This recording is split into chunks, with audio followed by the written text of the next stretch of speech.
Okay.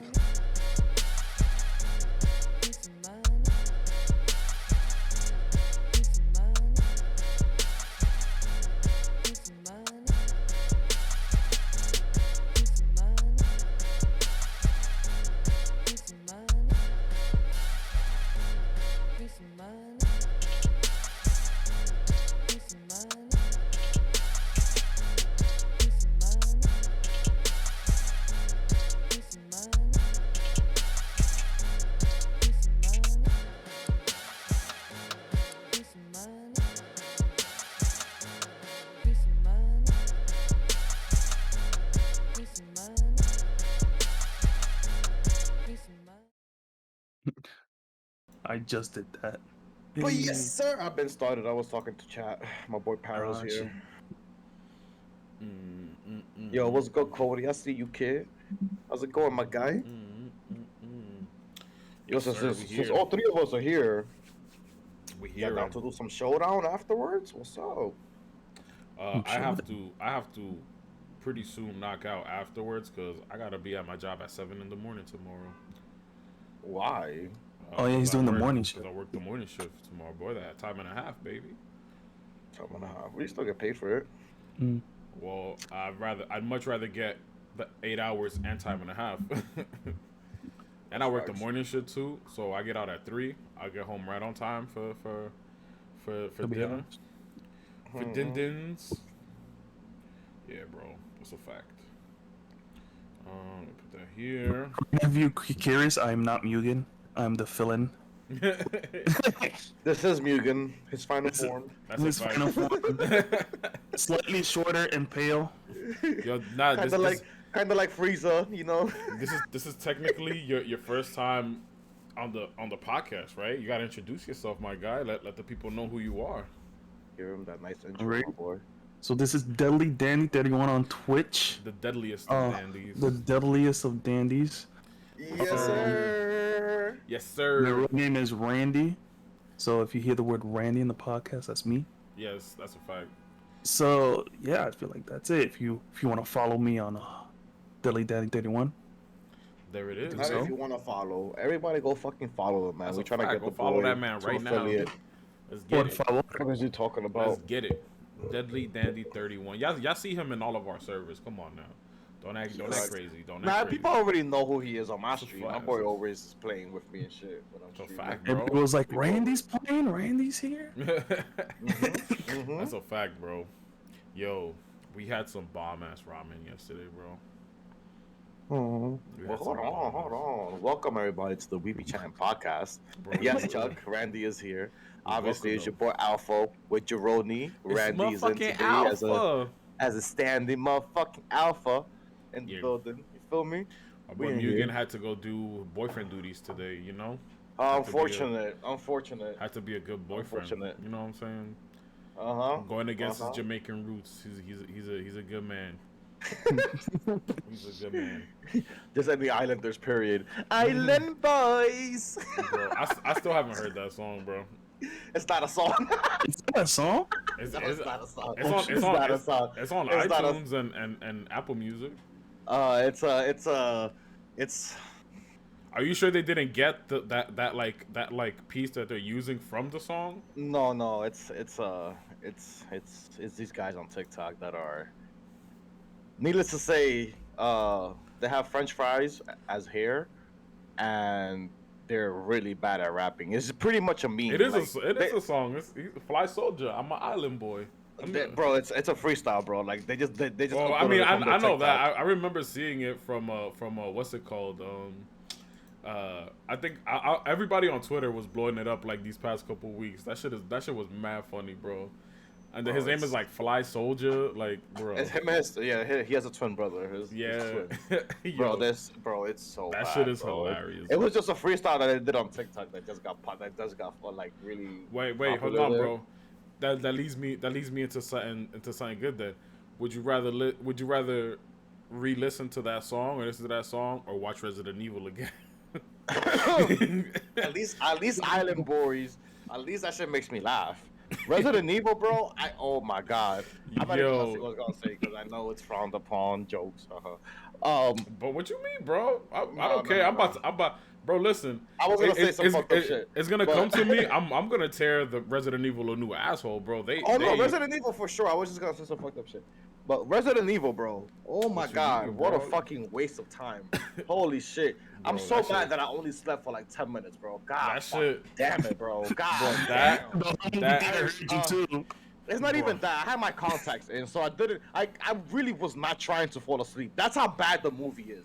I was Yo. forcing myself to stay awake because I had my contacts in, and the last thing I wanted to happen at the movie It's theater like you was my wake up and contacts like to it go. rubbed off and shit. Yeah, like nah, Bro. I didn't have my case on me either, so it would have been GG's. I would have been blind for the rest of the Yo, night. I learned the Nah. hard way, bro. Cause one night, a tenant from my building, she saved my life, bro. I had to do a double, and I had my contacts on, and I'm like, yo, I can't go like 16 plus hours with these contacts That on, shit bro. dries out and starts being irritating. Bro. That Literally, shit it is was the like, worst. bro, what? It was like 12:30, right? And I'm there, and then like my eyes start hurting, and I'm like, yo, what the fuck? And then I notice, like, I rub my eyes, and I'm like, oh shit, I have my contacts on. I forgot, like, I still don't even like, it doesn't even hit me. And as I'm saying that, I'm just like, I literally just suck my teeth. I'm like, and she comes out of the elevator. She's like, yo, you still here? We start chopping it up, and I'm like, yeah, but I'm tight because I have to do the double now. Like, I have to be here till the morning, and I don't have my contact. And she has contacts on. She was like, oh, I got you. She came down with like a spare. She let me like rinse out my contacts. I went to the bathroom. I like washed my eyes out too, just to like refresh and wash my face. But for any of y'all that have had contacts, y'all know everybody at least once has fallen asleep with their contacts on, and it is top 5. That Yo, shit you is- wake up and you think you're like, when you wake up, you're just like, oh yeah, it's GG's. I'm blind for the rest of my life. Like, bro, You know how many what? times I've had to like literally they will go like all the way, like they will be in a weird ass spot in my eyeball. It was good, BZ. And that shit will be the worst. But yeah, so fucking Resident Evil, bro. Like the whole time I was trying not to fall asleep for that fucking reason. Bro. Because I didn't want to suffer. That's a, yeah. And I honestly would have rather just taken the L and went blind than watch that fucking movie, to be honest. That shit. 'cause holy that shit. was bad, One- bro. The one thing, right? Fucking movie has amazing actors and actresses or actors, whatever, in the movie. It's not even like the movie is just a bunch of random motherfuckers. No, these are actual fucking good actors in the Well-known movie. people. Yes. Like Two of them- well-known actors. I think two even of though them the were in most of them are MCU. from what happened? The girl that played Jill Valentine, the black girl, the English black girl, she's in the MCU. Yep. This dude Ivan Jogia, the guy that played Leon, was from Victorious. He's done Victor- other big stuff. Damien Dark from Damien Arrow. Dark, yo, We had bro. the guy from Donald Logue from Gotham and all this other stuff. yeah, from Gotham. Yep. Bro, Yo, they hold had on. such a No, star-studded it's cast. familiar. He was in Gotham. Oh How does shit. how does it sound? What do you mean? It sounds good. It sounds No, fun. Like And the in thing, stream? it sounds. Yeah, hold on. Let me check my stream real quick. Bro, I've low-key was having internet issues today too. I think it was like a general thing happening. I could also remember, bro, what I always say. It could also be Discord just being a piece of shit. But honestly, like Resident Evil, even as a movie, is bad. It was horrible, bro. Like, yo, Yeah. Okay. me and Thompson were talking about it afterwards. I'm like, yo, bro, as a fan, like that was one of the things that I told Thompson, because I know Randy and Sam. I don't know. I know they haven't played the games, or like maybe not know the lore of the games too much. But Yeah, I like, don't know. bro, as a fan of the series, and especially easily, and like these guys here, they know how picky I am with games. The Resident Evil 2 and 3 remakes easily jumped to like top 10 games of all time for me, because they're that good. They're super short, but they're really fucking good, because they get to the point. The story, you're not aimlessly doing shit for 20 hours. Like, it's a good story. The lore of Resident Evil is fire. But yo, it's just like and the fact that like the creator of Resident Evil was backing this movie too, that like hurt my soul for that nigga to like push this movie, and for it to be like, and yo, legit, if you look it up, they're calling this the reboot of Resident Evil, and I'm like, I hope not. I hope this was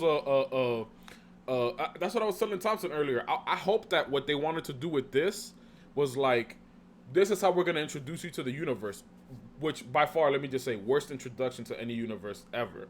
Whether you're a fan of Resident Evil or not, Yeah. bro, listen, yo, y'all can quote me on this, clip this. I would much rather watch Dragon Ball Evolution than Resident Evil again. 1,000%. If you pointed a gun to my head and told me, and me being again a Resident Evil fan, if you pointed a gun to my head and told me, yo, you have to watch one of these movies right now, it's no if, ands, or buts. I will. You don't even have to finish that sentence. I'm saying Dragon Ball Evolution every time. Like, it's bad, bro. Yeah, the movie was really bad. It wasted the talent that it had around them. Absolutely. The cinematography in the movie fucking horrendous. Also, every 5 seconds they would just flash the brightest light possible into the fucking camera. I wouldn't say that was the cinematography, because the actual location of the movie and what they did with the precinct, that was like to the T, the game. Yeah, that was one thing that I actually really liked. The camera work was really bad. Even in one of the scenes, yeah. even in one of the scenes, you literally see the camera. You don't see him like actually in the movie, but you can tell he's running with the camera. It's like jumping up and down. They're making it like kind of break. I don't know if they're meant to break the 4:4 like that, or if that was just how they planned on filming the movie. I don't know. They definitely planned to do it like that to try to have people be like. It was just that one scene though. That's the thing that I'm annoyed about. It was just that one scene. What scene was that? When they I don't know if it was the building that blew up or something, and they were like running out the building. They jumped out the door, and when they closed the door behind them, the cameraman was the last person, and they literally wait for him to run out, and then they close the door. Like he jumps out, like you see the camera level changes and everything, because he dropped the level from the step and everything, and that was the only scene that did that in. So I don't know if that was intentional or what. That definitely was something that they just stuck with. The cinematography in the movie really fucking bad. The story, holy shit, bro! They literally mashed. What the fuck is the story? I'll tell you this much: it's literally issues. They literally, it's not even pacing, bro. Pacing. No, it's not the pacing. They never explained what the fuck was going on. They never explained that. Are these zombies? Are these? What the fuck is going on? Thing that they said was like, they never explained anything. They never mentioned zombies and none of that. They didn't Walkers, explain nothing. how they explained how people got infected, but they didn't say why or what it was. You just see him towards the end of the movie put the G virus into the little suitcase, and you're just like, okay, I guess that's what was infecting like you yourself have to put two and two together and be like, all right, if you would have went into watching this movie not knowing anything about Resident Evil or even like hearing about it before, you're just like, oh, what's Resident Evil? Let me watch this. You would have thought that this would have given you parody movie vibes. Like this wasn't something where you would have thought when they announced this movie last year and earlier this year, when they gave us a little teaser for the movie, they had the audacity to say, this is all we can give you right now because we're going into post and we couldn't show you any zombies because now we're gonna work on like, you know, post and like editing the film and all that stuff. And I'm like, is this what that was? Like literally the budget of that movie went into the 2 minutes that we got the liquor, and then like at the end when he finally transformed into G, and which let me say, if like those were the best parts of the movie, and that's not saying much.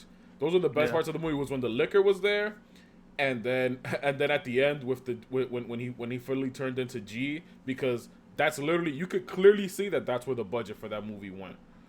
Was to animate those two things, and that's it. Yeah, the movie just did, bro. There were so many scenes in the movie that just didn't make sense. Like even just for like, not even like for a Resident Evil movie, just for a movie, period. So when Wester was getting attacked in the dark, and he was about to get killed by the zombie, how the fuck does Jill shoot? And literally, she's just shooting everywhere, but the zombie dies, which is literally on top of Wester like this. Oh no, you're talking about Chris. Wesker went down into the lab. The big nigga. What's the big motherfucker's name? The guy that's in Umbrella Academy. Oh, that he was. Yeah, he was Albert Wesker. But when they were in the dark, when they were in the dark, he was the one that was in the dark fighting, and he was shooting all the zombies. That was Chris Redfield. That was Robbie. That was Robbie Amell's character. Yeah, but remember, that's the one. Yo, first of all, if you have like. No, it was if you're him, susceptible bro. to like, wasn't it? No, it was Chris Redfield. It was Robbie Amell's character. That's okay, that's after like the helicopter crash. And first of all, let me just say this: in the movie, aside from us telling y'all to please don't go watch this movie, don't go watch it, especially if you're prone to seizures, because for like a clean like 7 minutes, it's straight strobe lights flashing in a dark ass theater, like. And then on top of that, give you warnings before the movie starts, man, too. And then on top of that, you have the scenes where like they'll be walking, and then the screen will purposely get dark, and then the flashlight will come right in front of your face. The flashlight will come right to you. And it happens so many times, bro. You know what that is, bro? That's how they know the movie was gonna be bad. Because I feel like that's just a tactic to wake everybody up. Like, oh shit, what's going on? Bro. Because that was literally the only time that I would even try to pay attention to the movie. Because it was what the fuck, bro? They went like typical horror movie route. Like it literally right before a jump scare, it would go completely quiet for like 2 minutes, and you're just like, all right, well, I know. You could almost count down to when it was gonna happen, like. Yeah, bro. Personally for me, it was like I had LASIK surgery, and my doctor was like, "Oh, you're more susceptible for light coming into your eyes. It's like more irritated." So when I saw that, I literally had to go like this. Yep. Yeah. Because it was that irritating. It was bad, bro. I'm telling you, it was also for anybody listening that is a Resident Evil fan, they literally mashed 0, Resident Evil 2, and like they started Resident Evil 3 as well in an hour and 40 minutes. And you guys know damn well each of those games, even if you like the fastest that I've ever beaten I think the world record for the Resident Evil 3 remake is like 2 hours. And that's just for Resident Evil 3. So the fact that people were blowing by, like they blew by, from everything. The way that Leon and Claire met that wasn't even the way that they met in the original games. Like they completely butchered the what the fuck was Leon there for? They disrespected he said nothing throughout the whole movie. He did not. He showed up at the end. The guy was like, "Oh, you're still here?" And it's like, that's all he did. That's how you know he did nothing the whole movie, bro. I literally, I swear to God, if y'all, first of all, wait. Like I was telling people, I literally had people hit me up the next morning, especially after I reposted what the thing that Sam had put. they were like, "Yo, what do you really think?" I was like, "Yo, first of all, tune into the podcast so you can just hear us tear Resident Evil a new asshole." But most importantly, I was like, "This is one of those movies that you have to wait till it's on Netflix, Hulu, HBO Max, or whatever to watch it, and you'll still be mad after you watch it because you still wasted an hour they're and 40 100% gonna minutes." fall asleep watching that movie. So it's good that Like- you're gonna be home watching it because at least you'll be comfortable. in Bro, your own that, bed that was or first of all, whatever. literally, It was uncomfortable. shout out It to was so my hot man. in there. For y'all that live in New York, Lincoln Square is the worst fucking theater, bro. Unless you're watching it in Dolby, don't go there. That is that's why I don't bro, go there, bro. Unless those it's in Dolby. those theaters are literally, those seats are like from 1950s school auditorium, my nigga. Like they have not changed those seats ever, bro. You know what that gives me? Every time I walk in there, I get PTSD from when I was younger, and we had to go to the theater, and it was first come first serve for the seats, and niggas would just be fighting over the middle seats every single time. It's like, Bro. oh wow, these are the same chairs from back The in the day. the best thing that theater started doing was reserved seating, bro. That's the a best thing fact. theater started doing. But it's again, it's just one of those things where like, yo, that shit. I feel like if you a Resident Evil fan, and I'll link it to. I said I was gonna send it to these guys. I'll link it, on my server as well. If you're a Resident Evil fan, like it's just you're gonna feel so violated by. And I guess again, one of the things that bothered me the most was the fact that the motherfucker that created Resident Evil literally backed this movie, and I'm just like, yo, how I'm like, yo, how could you? He definitely didn't watch it because there's no way. Dude, it's not even a good movie. It's not. Yeah. That's the thing. It's not even that. Even for just like, but that's the thing about the MCU movies, right? Like, regardless if they're not comic book accurate or this and that. At the end of the day, they're still good movies. It's a good The movies movie. themselves are good. The Like, worst- you can yo, watch the bro. movie without knowing shit about it and enjoy yourself. People, you can literally watch what would you say? I don't want to say the worst because that's like whatever. Thor The Dark most World. boring. Yeah, I was gonna say the most boring one by far. Thor Dark Thor World, yeah. Dark World by far is. I mean, then again, to be No, fair, it's- I'm bro, pretty sure it they is, bro, pumped 'cause up they they pumped a literally- lot more money into Thor than they did into Resident Evil. I'll But be they I'll be also- fair. They also revamped it. They also literally restarted the Thor series because of how bad those movies were. Yeah, I mean, bro, listen. I hope this is what I was saying, and I know. And Thompson brought up a good argument. I'll let you guys know that too. I the way that I look at it, I hope that if this is the reboot, I hope that this is the introduction to the Resident Evil world, and they go again like what they did with the original Resident Evil movies, which are cult classics. I haven't watched the last few ones. I think they're like 6 in total or something like that. They're actually good. I watched the first 2, and I actually liked them. And this was before I was a Resident Evil fan. I was just watching it just because I was like, all right, this movie is whatever. I hope that that's the route that they're going with this, where they're just like, all right, we're going to introduce you to the world, but we're going to give you completely new characters. We're going to follow this storyline. And maybe here and there we'll sprinkle in like these people from the first movie. And you're going to be like, oh shit, that's Leon, that's Claire. Yo, me and Thompson said the same thing. The only person that acted like their actual character was Claire. That's literally how Claire is in the games and everything, where she's like passive aggressive. She has like energy during some scenarios. She's not like super out there. That shorty was the only person. Like the girl that was playing Jill, that was not Jill at all. Wesker, kinda, but not really.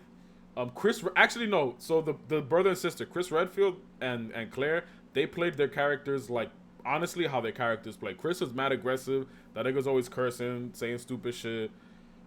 Leon was fucking horrible. Jill was horrible.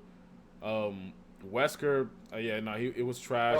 Bro, how we Chief- watch a movie that's so bad and like, I'm like hopefully at least the boss fight is fire. That shit Bro, was like it's like literally like if it starts and then yo the nobody fucking dies. The nigga just dies immediately. Like, yo the boss fucking just dies. what's it called the battle between Wonder Woman and Cheetah was longer than this boss fight. Oh, like, by the way, that shit was longer than this boss fight. I think it was bro.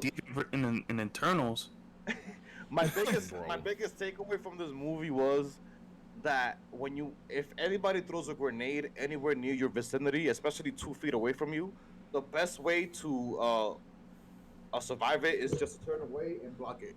with your hand. Literally, just turn around. It Just will turn not affect around. you. Also, Bro, also wired. The Those little, rocket. bro. I was gonna say. Oh yeah, the rocket launcher. Yeah, the rocket launcher. Yeah, Also, yeah. the fucking those little wired like $15 Sony headphones apparently are completely soundproof. You won't hear a truck exploding in front of you Yo, unless listen, if Sony doesn't somebody make money from this movie, bro. I don't know what, bro. What? unless somebody shoots a gun, then you'll hear it. Then you'll wake up. Yeah, this guy is wearing. Not only is he wearing Wired old $15 headphones, Sony like headphones, right? They're not. They're not even around. there was the ear, no like, soundproof back then, unless you weren't a fucking producer, like bro. Bro, but it's not even that. They were on-ear headphones, which literally just lay on your ear like this. You could see it. It's not even covering his full ear, man. It wasn't, yeah. It's not even covering his full Yeah. ear, Bro. Yo, a big-ass semi-truck runs into like 4 cars, flips over, And lands explodes. right in front of the precinct. Bro, which the doors are completely explosion open, and blows you see everything Leon around sitting him. right there, and mind you, how the fuck did the car blow up to begin with? I don't know. It just hit like 3 cars. And bro. Then, I literally asked Mugen, yo, is Michael Bay directing this movie, bro? Like, that's how many explosions there were in this movie, bro. First of all, I was mad because when the movie began and I see the truck, like with the driver, I'm like, oh, this is the beginning of Resident Evil 2. We jumping this far ahead, I'm straight, bro. And then you see like Claire with him, and I'm like, all right, that's not how Resident Evil 2 starts. The Resident Evil 2 starts with the truck driver running over the lady on the road. He goes to check on her, and then he turns around because he's like, oh shit, I killed her. She ends up getting up and then changing him into a zombie. She bites him, and then he drives into the city. Leon and Claire meet at a gas station right outside of Raccoon City. Whoever you're playing as in the game saves the other person because they run in right before you're about to get jumped by the zombies, and you guys leave into the cop car. When you get back into the city, you're blocked off into the area right before you get to the precinct. Like, there's mad cars, buses flipped over, zombies everywhere. They're trying to get over that, and then you see the truck driver transforming into the zombie with the truck, and he ends up running into your car, or not running into the car, he like sidelines you guys. Your car flips over. And then obviously the gas is leaking from your car explodes, Leon and Claire get separated, and that leads the truck to explode too, because it's a gas truck. That's what that's supposed to be. Obviously, they didn't even, you could assume that was a gas truck, but again, the way that whole scene played out. Even if a gas truck flips over, it is not gonna blow up, bro. It needs something to ignite it, like, you know what I mean? Bro, unless you could say, oh, one of those little cars, I guess, I don't know, had a little explosion, which... the car's off. It's not like, but that's the thing. It just hit the side of the car. It hit this, and then it flipped over, and then the truck flipped over. The other cars were just bro. If you were in those cars that got hit, you would be completely fine. Nothing would have happened to you. That's a fact. Honestly, and this car just so happened to fucking blow the fuck up. The truck, like, okay, got me. I mean, granted, with the gas truck, if it's sliding like that, it could make sparks. So. But which they didn't show us. Yeah, they didn't. Which I'm just like, it's still fine. But I'm just like, yo, bro, there was just no. It was again one of those scenarios where the movie didn't make. No matter how you tried to connect the dots, it didn't make sense, and they still forced you to try to put 2 and 2 together for most of the time, and you're just there like, all right. I guess this is how that's up. Again, like, there was just so many things, like... You know how frustrating it is when they send somebody a text message in the movie, and he's like, we gotta go. And they never explained why. Oh, the beast thing? I never... What's the whole point? What? That was, again... Well, the guy was with his family. Damien Dark guy was with his family, and it's just like, yo, had to leave right now. Had they had gone the route of the games, which is what they're supposed to do in Resident Evil 0, you find out that Wesker gets hired by Umbrella, and he ends up turning into a fucking double agent. Not a double agent, sorry. He ends up turning into pretty much a spy for Umbrella, and he ends up, like, doubling down and pretty much betraying his team. Yo, bro, like, Resident Evil, the whole mansion, that was Resident Evil 1, the mansion thing, which apparently happens during Resident Evil 2 as far as the movie goes. The way that these games take place, Resident Evil 2 and then 3, or 1, 2, and 3 rather, they all take place within the span of a month. Like they're super close to each other. You have Resident Evil 1. It shows you like that's the Spencer Mansion. They go in to find Bravo team. They can't whatever. All of that happens. There's way more. They don't have those regular zombies as much in the mansion. There's a lot more of like that mansion is literally the headquarters of Umbrella. So you see the crazier monsters. I think that was the one that had like the big snake zombie monster too. Like there was mad shit that happened there. Then Resident Evil 2 happens literally a couple days after that. You know, Claire goes into Raccoon City trying to find her brother. She hasn't heard from him in a while. They did not have this fucked up relationship in the game. This whole like, oh, I ran away 7 years ago and now we hate each other and why the fuck are you here? No, Clara's like, yo, I haven't heard from this nigga in like 2 days and I'm in the area. Let me go see what's wrong with my brother. We grew up here. We were not tested on when we were younger. That didn't happen in the games either. Yeah, so that, let's explain that scene to people. That was supposed to be They're trying to Sherry, and they made Sherry, that little girl, completely irrelevant in this movie because she was there with them at the end of the movie. Like, she was pretty much just like, all right, this is one person we could save. You know, she's a little girl that's with us. She plays such a big part in the games, bro. It's, oh my god. Bro, but like that scene in general just got me really upset. Because they're trying to make us sympathize with this character, maybe we know by feeling bad or whatever for what she went through. And the scene that they decide to show us to make us feel this way is her as a kid grabbing a dragonfly and taking its wings off and feeding it to worms or ants or whatever the fuck it was. That No, was you're talking about the girl with the mask? Experience. What happened? You're talking about the girl with the mask? That ripped off the No. thing? When they were kids, remember when they were kids that they were being experimented on? Oh no, that wasn't them though. It wasn't them, but No, like that they were wasn't like them. torturous to take No, off. but Yeah. that was like one of the things that they showed us to make us like To sympathize with the kids, to be like, they were to turn look at what this. you went through, this and that, and it's like They were gonna turn you into one of those, like those two. Again, another big part of the story. Those twins are a huge part of the Resident Evil story. They have, bro. It's just they literally. I would have been less mad if they just took the best parts of the first 3 games and just put them all together in the movie. They didn't do like anything even remotely close to the game. The guy that crashed into the helicopter that crashed into the mansion, the guy Brad Vickers doesn't die. He ends up being too afraid because when he's in the helicopter, they told him to stay outside because they're like, yo, we don't know what happened, but just in case, we need you to like he's the helicopter guy, you know. And every army squad, whatever, you have the guy that drives the plane, the helicopter, whatever. He's that for them. And he's like, yo, we have to go find the Bravo team. If something happens, you know, we want to make sure that when we get out, you're with the helicopter ready to go. We could get them to the medic, whatever. Literally, what happens in the game is that I think Brad ends up getting assaulted. He's in the helicopter safe, but he ends up getting assaulted outside by the zombie dogs and by some other zombies. So you know he's actually mad pussy in the games, and he ends up taking the helicopter and leaving, and everybody sees that. And like they have this whole thing against him, and the next time they see him, they're like, "Yo, you fucking ditched us. We were all about to die." Yada yada yada. That whole scene of him crashing into the thing. The whole like again, stuff like the PDA that Wesker had, you were supposed to know who it was that he was talking to. If you played the games, you would know. You'd be like, "Oh, that's Umbrella that contracted him." But for people that didn't know, there was no explanation to that. There was no like this random. He does not get his fucking sunglasses after all of this shit happens. He gets it he had that in the first game. And at that point he was already infected with the G virus because he was already contracted by Umbrella. what a horrible scene that was. Oh my god, that was so the awkward to see that him was the do that, cringiest bro. shit I've watched in a movie in so Yo. long, bro.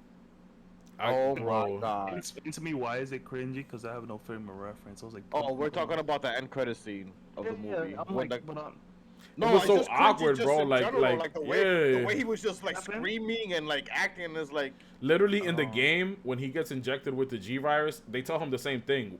William Birkin is like, "Yo, it's like a I mean, it's not the same thing." And I definitely don't want to compare these two bodies of work like that because one is a fucking masterpiece and this one is shit. But it's like kind of like what happened to Mustang in Full Metal when he lost his eyesight after the truth thing. when Wesker gets the G virus, he gets all the benefits from it, but he lost his eyesight. That's why he has the shades. But he had his sensory is like on 1,000, so it's What like the fuck are the Daredevil, shades? but They're better. just Yeah, shades? Like, yeah. They never explained that. Yeah, they're just in the games. They tell you they're like, oh, you know, he puts it on to like people. He tells people that he's partially blind, and they're still cool with him being like a full Black Ops Secret Service agent or whatever. I'm like, all right, cool, I guess. Yeah, let's definitely give the blind guy a gun. So yeah, there's that. But at least in the games, they give you a full explanation, and you're just like, okay, that makes sense. Cool. In the movie, you get that ending part, and in the game, he also doesn't freak out. Like he opens his eyes. Obviously, he can't see. He's laying down on the table, and William tells him all of this, and he's just like, all right, cool. I'm just, he's like, William tells him, he's like, oh, just wear a pair of sunglasses so people don't think anything or whatever. And Wesker's just like, all right, cool. And then he gets up and leaves. Like, there's a legit story to that, and now he's like scared and shit. And yo, bro, Wesker is one of the most gangsta slimeball niggas in the fucking series, and they had him look like a fucking, like, half the time he was just like not arrogant, but he was kind of like, one of those like douche jockey characters, and then he was pussy for the second half of the movie. I'm like, bro, what is going on here? I don't know, bro. It's just like, yo, listen. It was one of those things. We watched it. Please, guys, even if you have AMC A-list, don't even waste your free movie on that. Like, you could literally, I don't know, rewatch Eternals, watch Clifford, watch Ghostbusters, watch what else is out right now. Anything, and you can literally watch anything. I'm talking about like right now. If you were even thinking about going to watch Resident Evil, you can literally watch anything else aside from that, and you will be fine. Oh, I already had our boy Christian from JKO hit me up yesterday. I haven't spoken to him since high school. When I posted that, he was like, "Yo, bro, like, is it really that bad?" This and that, and I explained to him everything that we spoke about already. And he was like, "Yo, bro, thank you for saving me the bread, because I was definitely gonna go watch it with my girl." I was like, that's a good $50 right there. So minimum that you got saved from not going to that to watch that movie. I honestly, I'm not gonna lie. I'm as a fan, I'm extremely upset. This was I would actually put this as the worst movie that I've ever watched in my life. and on top of that, bro, for me it's the worst movie that I've ever watched in my life. And then on top of that, bro, I would have been, like, yo, bro, honestly, I would have aired that bitch out if I would have paid money for that ticket, bro. Bro, honestly, Rotten Tomatoes gave it a generous score with that 30%. What is it at right now? Let me see. It was at 30% last time I checked. You checked it? I honestly give that movie a solid 2 out of 10. Solid 2 out of 10.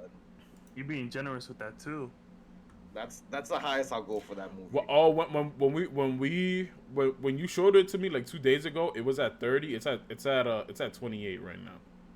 So it dropped even more. Yeah, I think as more people go watch it, everybody's just like, yeah, no, no, absolutely not, bro. Yo, Polar Knights, thank you for stopping by. But boy, it's like, sweet Jesus, it is the perfect evolution of beards. Yo, shout out to you, bro. Yeah, thank you. We appreciate it. But yeah, listen, yo, bro. Welcome into the podcast. We were just talking about the Resident Evil movie, which, if you don't know, don't waste your time. Don't waste your time. Please don't waste your time. Even if you have AMC A-list, like, no, you're still wasting a legit like 2 hours of it, including the trailers that they show in the beginning. That's 2 hours of your life you're not getting back. That's a clean 2 hours of your life you're not getting back. I honestly was very. Once I walked in there, and I was like, "Oh, all right, hold on, it's hot as fucking here." Yo, bro. And then the seats are like the seats is hot as fuck. It felt like we were watching that movie. It legit felt like we were watching that movie in a middle school auditorium. Like, bro, not even. We were being tortured yesterday, bro. That was torture right there, bro. Bro, the only thing that saved me, mood-wise, the really thing that saved me was the fact that we had that legendary ramen beforehand. Yo, you see, that's what I was talking about. I was like, yo, damn, I really wish we could watch the movie first so that we ended on a good note. But I understand that the timing wasn't gonna work out and everything. That also should have told you something about the movie. Like, I noticed that off rip when I saw the movie, because I got the notification on my AMC thing, because when you sign up for the they always do that though. Yeah, but they also, the way that I do it, I also put it for like I put it for Spider-Man, I put it for Resident Evil. I was like, oh, notify me when I'm able to get the tickets. Yo, literally, they let you start getting the tickets for Resident Evil. We watched it yesterday. It was Tuesday. They let you start getting the tickets Monday, the day before. So I got the notification, and I'm like, all right, cool. We could watch it like next week or something. And then I'm like, oh, the movie comes out tomorrow. I was like, wait, what? When the fuck was the last time a movie came out? Indeed, a new movie that was expected on a Tuesday, bro. On a Tuesday. But they're also releasing movies now on Wednesdays. Apparently, is that they're competing so that they get the earlier. I mean, listen, please, or whatever. if y'all want to, for me, since I work weekends, I work Friday through Mondays. Please, if I want to watch a movie, I have to go Thursday. Like if it's like for example, Spider-Man, Avengers, I watch that. That's a Thursday movie for me. You're not catching me watching it a week after. If you're trying to see that movie with me, I'm watching that shit Thursday night, my nigga. But if y'all trying to drop a movie on a Tuesday, what's up? Not on some Resident Evil tip, but like, what's up? Let me see the movie. Give us some Tuesday movies so we can review it on Wednesday. You know what I'm saying? Like, bro, listen. Honestly, I'm over it. I need to change. Can we talk about Hawkeye, please? Like, can we talk about anything? So what do you guys give as a rating for Resident Evil? I give it a 2 out of 10. I'm not rating that movie. Doesn't deserve a rating. I'm not rating that movie. I'm not rating that movie. That's the highest I'll go. 2 out of 10. That's very generous of you, bro. I'm not giving that. See? Yeah, I'm not giving that.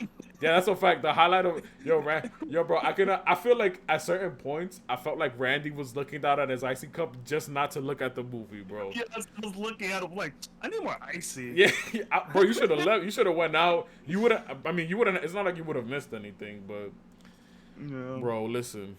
All right, Hawkeye. I wish that wasn't that fucking movie, bro. So, if you guys don't know, the first 2 episodes of Hawkeye dropped today. I love that they're doing that for the MCU shows. We got Wednesday showings because aside from us being able to talk about it on the podcast, it is one of my days off, so I can wake up in the morning, get my breakfast, chill, be able to have something to watch Wednesday mornings, which I cannot remember the last time I was able to say that was when Arrow was airing on a season that I cared about. Because it would air like on a Tuesday, so I would wait till the morning after to watch it. Yo, Wednesday morning is Arrow. I'm chilling. But I watched the trailers of Hawkeye since they started giving them. I want to say like midsummer they showed us the first trailer or whatever, the teaser. And then afterwards, I went into this knowing the direction that they were going with this show. And I actually like it because I think it's fitting for both of these characters. And if I'm being honest, aside from Age of Ultron, I think this is the most respect that Hawkeye has gotten ever. Because this is the most screen time he's gotten since then. So, I like the direction that the show is going. Disney said a while back, Marvel rather, that this was going to be one of the shows that's multi-season. This is not going to be like, WandaVision or Falcon and Winter Soldier, where it's just going to be this one season. We're going to introduce you to this character, give you more of a certain character, and then they're going to keep on going into movies. I'm going to be honest, I don't think Hawkeye is... I doubt that anytime soon Hawkeye is getting a movie. I'd rather get shows, if I'm being honest, because Hawkeye, as of the Avengers right now, Hawkeye is the more street level. You know what I mean? So they can do more with him. They can do more with him. Well, I think half the team is really street level. They just... I mean, for the Avengers, bro. I mean, remember Hawkeye, Captain America, Black Widow, Hawkeye. I mean, you just mentioned Black 2 Panther. people that are dead. Three people now, but bro, yeah, that's not street level. Black Panther is street level. Black Panther is street level. Did you just say that? Well, MCU Black Panther is. I'm talking about of course he has a lot of stories where he becomes a fucking god. But bro, Black Panther was never street level in the MC. Even in the MC, yes, bro. He is. So he's street level, chasing an international crime lord through multiple very famous, well-known spots in multiple countries, jumping out of planes, causing a whole scene. That's not street level. Street level is what Hawkeye is doing right now. That's street level. I was like, maybe, but yeah, I would give you Falcon and Winter Soldier. That's street level right now. I'm talking about like power level wise. Like I'm not talking about what their roles are. Power level wise, they're definitely street level characters, bro. What are you bro? Right now, yes. if you know, rest in peace to T'Challa. But right now, if I'm being honest, out of all the surviving Avengers, not counting obviously Captain Marvel, Black Panther's washing everybody. That's not even a fight. What do you consider him then? That, bro, the way that I see it, well, this is what the term actually means in comics. Street level is exactly that. Somebody that doesn't do all this big international, like, bro, Black Panther has never been street level. But like, I'm talking about, like, what do you consider? Do you consider, because it goes from street level to Planet Buster. Like, what's in between? What's in between? He's not a Planet Buster, bro. 100% he's not. No, Black Panther doesn't have to be a Planet Buster. Black Panther and Spider-Man right now in the MCU are on the same level as far as what they do. Well, yeah, Black Panther even more. Level characters though. They don't fight. They don't fight characters that can blow up a planet. Yes, they are. They're street level characters, bro. That's not street level. No, bro. Also, if we're being fair, they don't fight people that can destroy the. That doesn't make them like. The way that you're going about it, as if there's no in between. There is an in between area that you're missing. So what do you call that then? That's what I'm talking about. They're in because they're definitely nowhere near Planet Busters. Nowhere near Planet Busters. Because Thor, you can consider Thor a Planet Buster. I mean, are we really gonna say that about Spider-Man when he's about to take on him and Doctor Strange are about to take on the multiverse? Like. That's Doctor Strange. Remember, if it was just Spider-Man, you know there's no chance in hell. Doctor Strange, on the other hand, on his side, he has a chance. But I mean, that bumps up Spider-Man again to that level because he's gonna be there. Doctor Strange is gonna be like, yo, sit this one out. But he's also fighting. Remember the people that he's fighting. Well, that's the thing. Like my theory, like I said, I don't think that the villains they're showing us in the trailers are gonna be the main villains in the movie. I feel like that's just gonna be something that happens like in the first half of the movie. But I mean, for the most part, those are characters that Doctor Strange wouldn't even bother fighting against. Like that's just like you know what it is too though.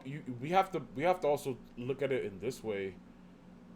When it comes to Spider-Man, this is gonna be the first time he's gonna get his ass handed to him when even if he was fighting each one of these guys solo. He has though in every single movie too. He's gonna get his ass handed to him because he has never Spider-Man has never really fought in. I don't even count the Thanos fight as him fighting Thanos.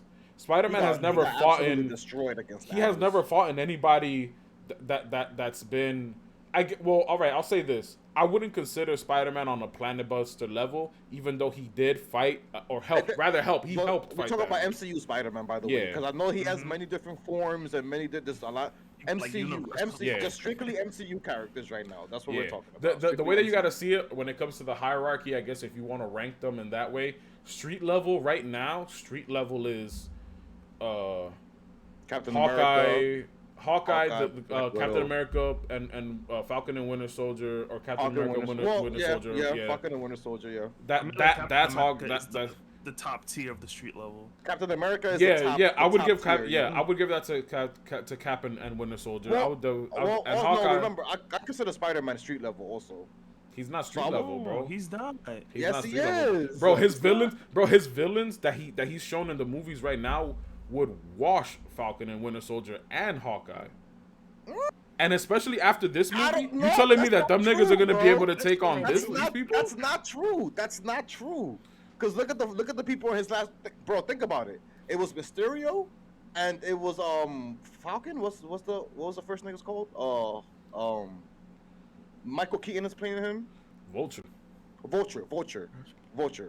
You telling me that Hawkeye, not Hawkeye, Winter Soldier and Bucky wouldn't be able to deal with Vulture and Mysterio, bro? They weren't able to deal with everybody that was in their fucking show. And we're not talking about people that were powered up by the super soldier serum yet. We're talking prove that. And nigga, if they were getting washed by street level niggas, They were getting fucking Bro, washed you're telling by me street you're level telling me niggas. Vulture is gonna destroy Bucky and Sam, Bro, like, honestly. listen to me. They were getting washed by niggas that didn't even have the super soldier serum. Vulture is killing them. If No, they he if is we're going not, based off bro. of that, bro, Vulture is bro, they were getting their ass handed to them by regular ass niggas. Vulture has adamantium wings. Like, what do you do? Bro, they're going to die. Obviously, they're not going to have them lose that battle if they go up against each other in the MCU. But Bucky is a fucking super soldier with a vibranium arm. Got washed by regular niggas that did not have the super soldier serum. Nerfed them way too No, much. no. What do you- Okay, so thank you, Randy. So is that are we talking about Bucky from Falcon and Winter Soldier? That's or are we the talking recent about Bucky, of or course. or Bucky from Winter Soldier. Winter Soldier. 'Cause they're completely, literally, for some reason. Bucky they're from two Winter completely Soldier. different characters. Bucky from Winter Soldier was only in Bucky from Winter Soldier, so that doesn't even count. That nigga never showed up again in the MCU. Okay, So we're talking but about we're- Bucky Yes, is but getting we also washed gotta by take into Vulture right now. considerations the feats that he's also accomplished in the MCU. We can't forget about what he That did. only in happened in Winter Falcon Soldier. and Winter Soldier. And that only happened in Winter Okay, Soldier. I read. Vulture was only in that one movie too, Bro, and he barely did anything. Bro, if we're going based off of what they did right now in the MCU, they are both getting washed. There's no, bro, you can't argue against them getting washed by regular ass niggas, bro. You were literally the one that was fighting with that. You were literally the one that, bro. How are you defending that nigga now?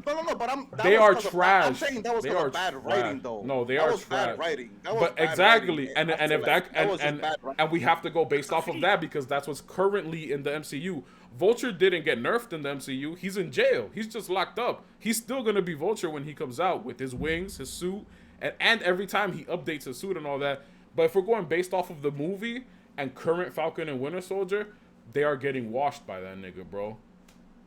Bro, the fucking listen, the fucking tracksuit mafia could wash Falcon and Winter Soldier right now. What are you talking about, bro? Get them niggas out of here. Them niggas are not doing nothing, bro. Stop it, bro. They're not Stop doing it, nothing, bro. What are you Stop doing, it, bro? bro. Don't kid, bro. You kid, he kid. Bro, them niggas, that was the most disappointing thing from Falcon and Winter Soldier. But nah, bro, they're not. That's what it is, too, bro. Again, street level is that. Logically, bro. Who will win though? Captain America or Spider-Man? Like regular Captain America? Like Captain America from the MCU, the one who held Oh, back MCU. a punch from full gauntlet Thanos for some fucking reason. Well, obviously Captain America. So Bucky's the same nigga that was whooping Captain America's ass in not Falcon and Winter Soldier, but in the Winter Soldier movie. Again, bro, telling but me what you're not taking into consideration, that was the only time Bucky appeared. Bucky has not been that nigga since. You're also that was also the Bucky that got washed by who? A regular fucking nigga. He literally got washed by the nigga didn't even know how to fight, and he was knocking Bucky out, bro. That nigga almost knocked his jaw off, bro. What are you talking about? Yeah, that's bro. Exactly. So stop defending that shit. Stop defending Bucky, bro. That nigga's fucking trash right now. He's fucking dog shit right now. I'm not defending. It's not That even nigga's about defending dog Bucky. shit It's right about, now. It's about He's showing getting you washed that by anybody.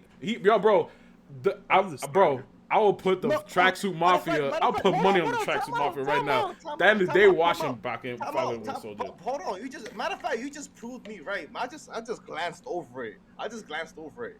You literally just said that Captain America will beat Spider-Man, and what did you guys say before that? That Captain America is the top of street level. So if the top of street level is whooping Spider-Man's ass, then that means that motherfucker is below Captain America. What do you consider street? What do you consider street level? Because your street level, what you're considering street level, it's not comic book street level. Did you guys not just say that Captain America is the top? I'm not denying that. I'm asking you a question now. What do Okay, you but consider that's- street level? What do you consider street level? Street levels are motherfuckers who can't fucking blow up the planet, bro. Like they can't blow. Bro, So these what? are So niggas so so for that you, fighting- so for you, as far as so exactly.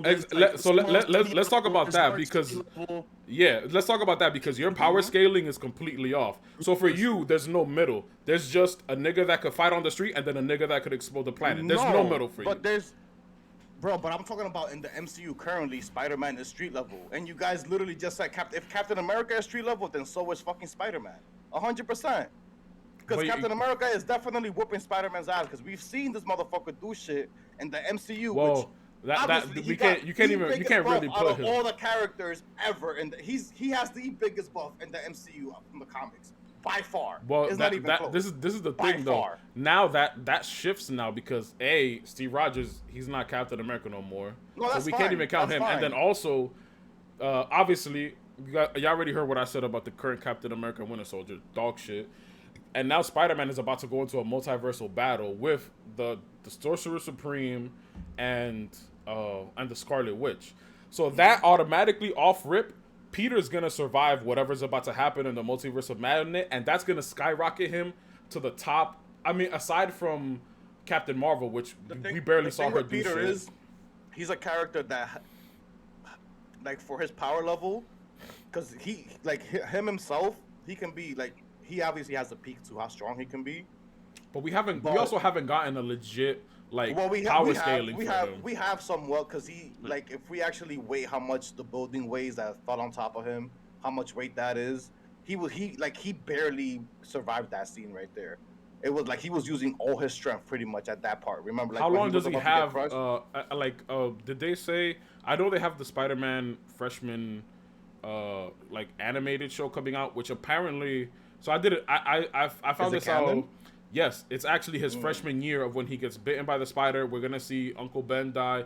We're gonna see. Nice. We're gonna see Tom Holland's, and it's gonna be animated, which I'm kind of like about. I wonder if the same movie who made the multiverse Spider-Man, the Spider-Verse movie, is gonna be the same one. It's a different studio that's animating it, but it is the person that directed his first film is also directing this show. So it's gonna be good. We're also gonna get a lot more background when it comes to Spider-Man, and also like, all right, so obviously he gets bit. That show pretty much confirmed that he gets bit freshman year, and he's a senior in this movie, so he's only been Spider-Man for 3 years. 3 years, yeah. And he's gone through all of this stuff, but at the same time, having him be Spider-Man for 3 years and having him be Spider-Man in Civil War, 2 solo movies with the third one coming out, Infinity War, Endgame. He's been in 5 movies so far in the MCU, if I'm not mistaken. But remember, they don't really count that time where the blip happened, because no, but I just mean, like, out of all appearances that he's had in the MCU, we still don't have a power level for him, because he hasn't, like, when you really look back at it, aside from the build, obviously, he does have supervisor. The building falling on him, you could kind of, obviously, a normal fucking person is a super soldier and up could live from that, obviously. I don't want to say obviously, because Falcon and Winter Soldier, that show kind of just threw everything in the that loop. show, like, looking back at it, the show, it was entertaining to watch, don't get me wrong, but there was so many loopholes in that show. The choreography wasn't the best, but I actually enjoyed all the Sam scenes, like his scenes when he's like talking, and like he's Anthony Mackie is doing a really fucking good job. Like he's trying. They're finally doing him justice. Just like with Hawkeye, they're finally giving him justice in show format, whatever. But I mean, they did confirm, afterwards. They literally put it up on the Marvel YouTube that they already started production on the Captain America. Yeah, on the Captain America. It's gonna be called Captain America and the Winter Soldier, and then some title under that. Mm-hmm. And now Hawkeye is getting like actual respect, because they're like, all right, yo, we've had this character that has been around since, I think he appeared first in, what was it, Thor 2, right? Or Thor 1 was it? He appeared in Thor. I remember the first one. The first Thor movie. He's been around since 2000. He's been around he's been in the MCU for 10 years. Mm-hmm. Of the 13, 14 years that the MCU has been. He's been around for the majority. He's the only since phase 1. He's been around. Yeah. He's aside from old Steve Rogers, he's the only person from the group. Well, I guess you could also say Thor, but Hulk and Thor. Yeah, but they're like, he's the only person that's still around, I guess you could say. I mean, we also have the She-Hulk show coming out, and we're gonna get more of Hulk in that. So we have to see when that comes out. But that nigga has literally never gotten any respect in anything that he's been, aside from Ultron. The scene that he had with Wanda in Ultron. That was literally Ultron also was pretty Endgame. much Ultron was pretty much his movie, to be honest. Like that's when we found out he had a family, and he had the big scenes in the movie. Well, not the biggest scenes, but like when it comes to the emotional aspect of the movie, he had the majority of the important scenes. Yeah. That was the only time they gave him. Yeah, And then when you really think about that, bro, we're talking about like again 10 years in the MCU, and now is that we're getting him fleshed out, just like what happened with Black Widow. Why did it take y'all? Even though this movie was supposed to come out last year, or not even that, if you actually put it in the timeline, she said that this movie was supposed to come out in between Infinity War and Endgame, because obviously the post movie? Black Widow. Because they had a different post credit scene. Like, obviously they weren't gonna show her dying or anything like that. They actually had slated.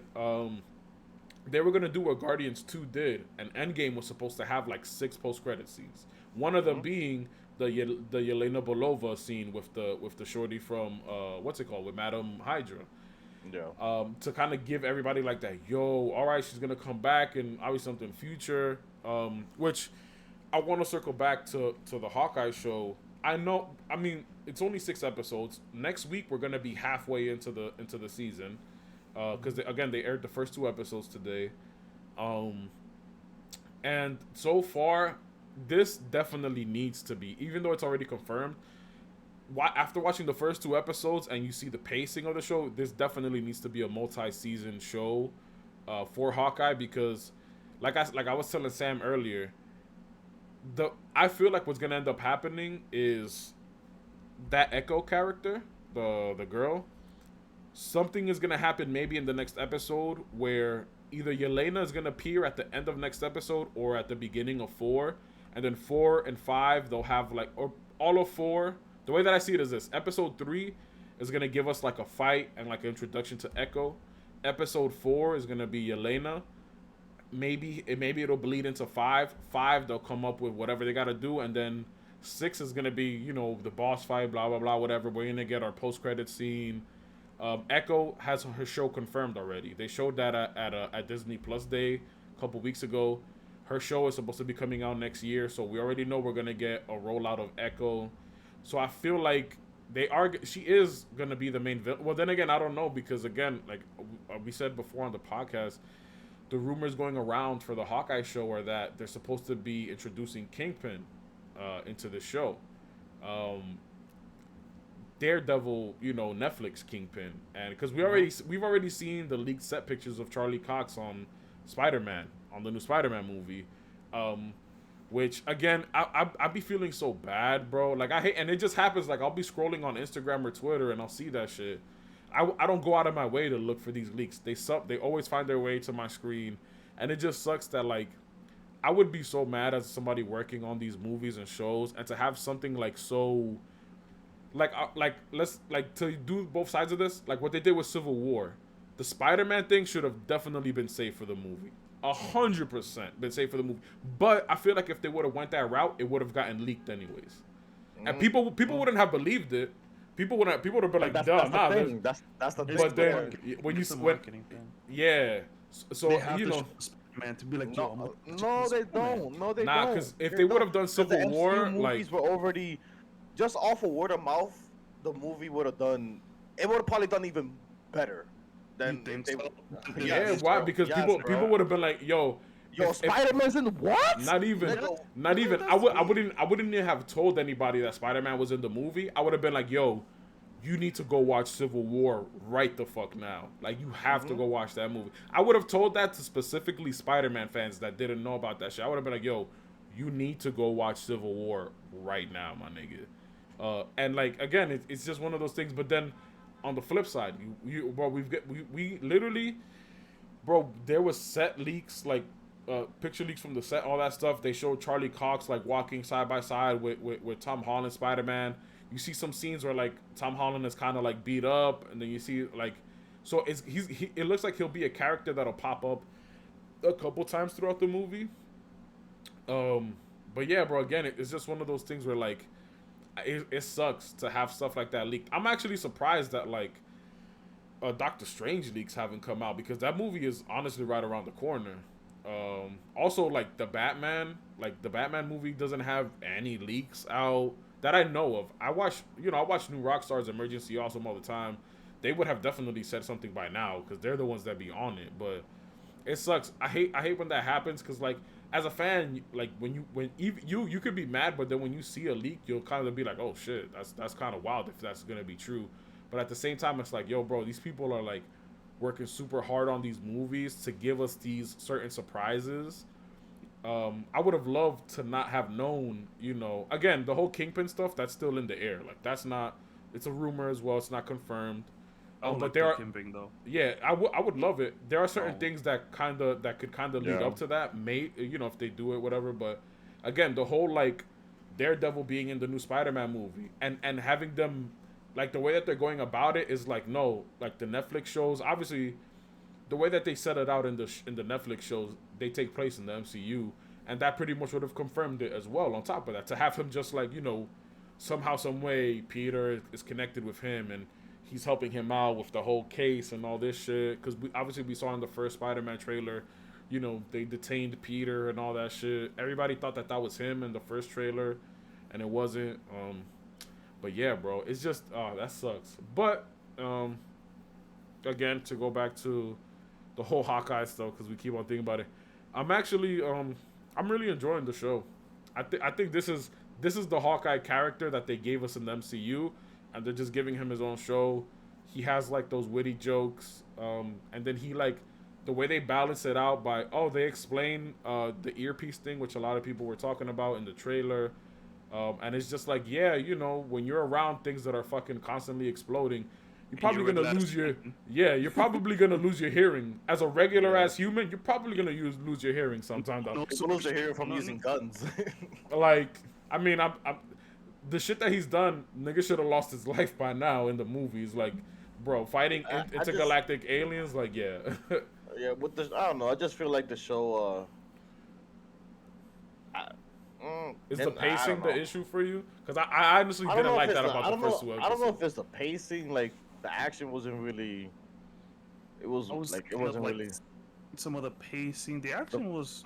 It was okay, but I think they're saving that okay. for. I think they're saving it for Echo and Black Widow. Yeah, No, I think it they're was saving okay. it for them. Like they just, I don't know. Like they it was 2 episodes out of a 6-episode series, so that's already what 30% of the show, 33% of the show gone. Yeah, more. And yeah, they haven't really, like, not much has happened. Like, they didn't. How the fuck did Shorty get a suit? They didn't even show us her getting a suit.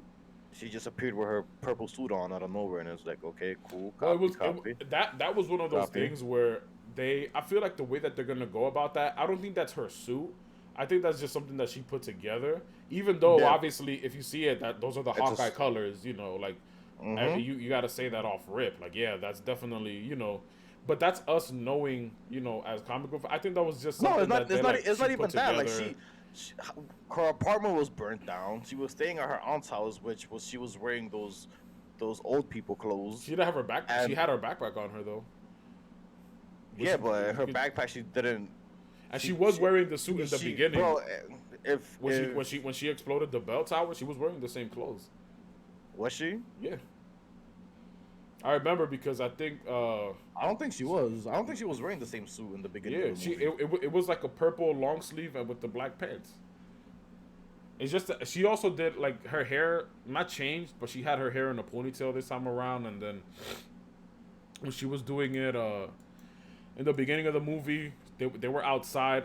I feel like they wanted to make it look like she was technically in the dark, obviously, because she didn't want to be seen when she was doing that shit. Which, how did the security guard know that she was there? Like, unless he saw her down there and literally flew up the staircases, like, because she did all of that within the span of like 3 minutes. And the security guard like just walked in. He was like, "Hey, who's this?" And you're just like, how did this nigga even know that she was there, bro? Like, she's not talking out loud, none of that. Like, he just knew that she was there. He opened the door. What are you doing? Like, oh, what? Like, bro, this movie, it was just like a bunch. I was just watching. I was like, yo, this is like a video game right now. It was like a bunch of NPC characters everywhere. bro, it's one of those. But again, like, I enjoy it. I think the dynamic between those two characters. I enjoyed her character. Like, it wasn't like, if it wasn't like a Hawkeye show and I was just watching it to watch it, like a different kind of show, I'd be like, okay, this is pretty cool so far. But like, knowing that it's only 6 episodes and this is a Hawkeye show and they didn't really like She's You definitely do much playing for like him. this is what I'm saying, bro. This is how the first season is gonna go. She's gonna be like the sidekick this season. She's not gonna get.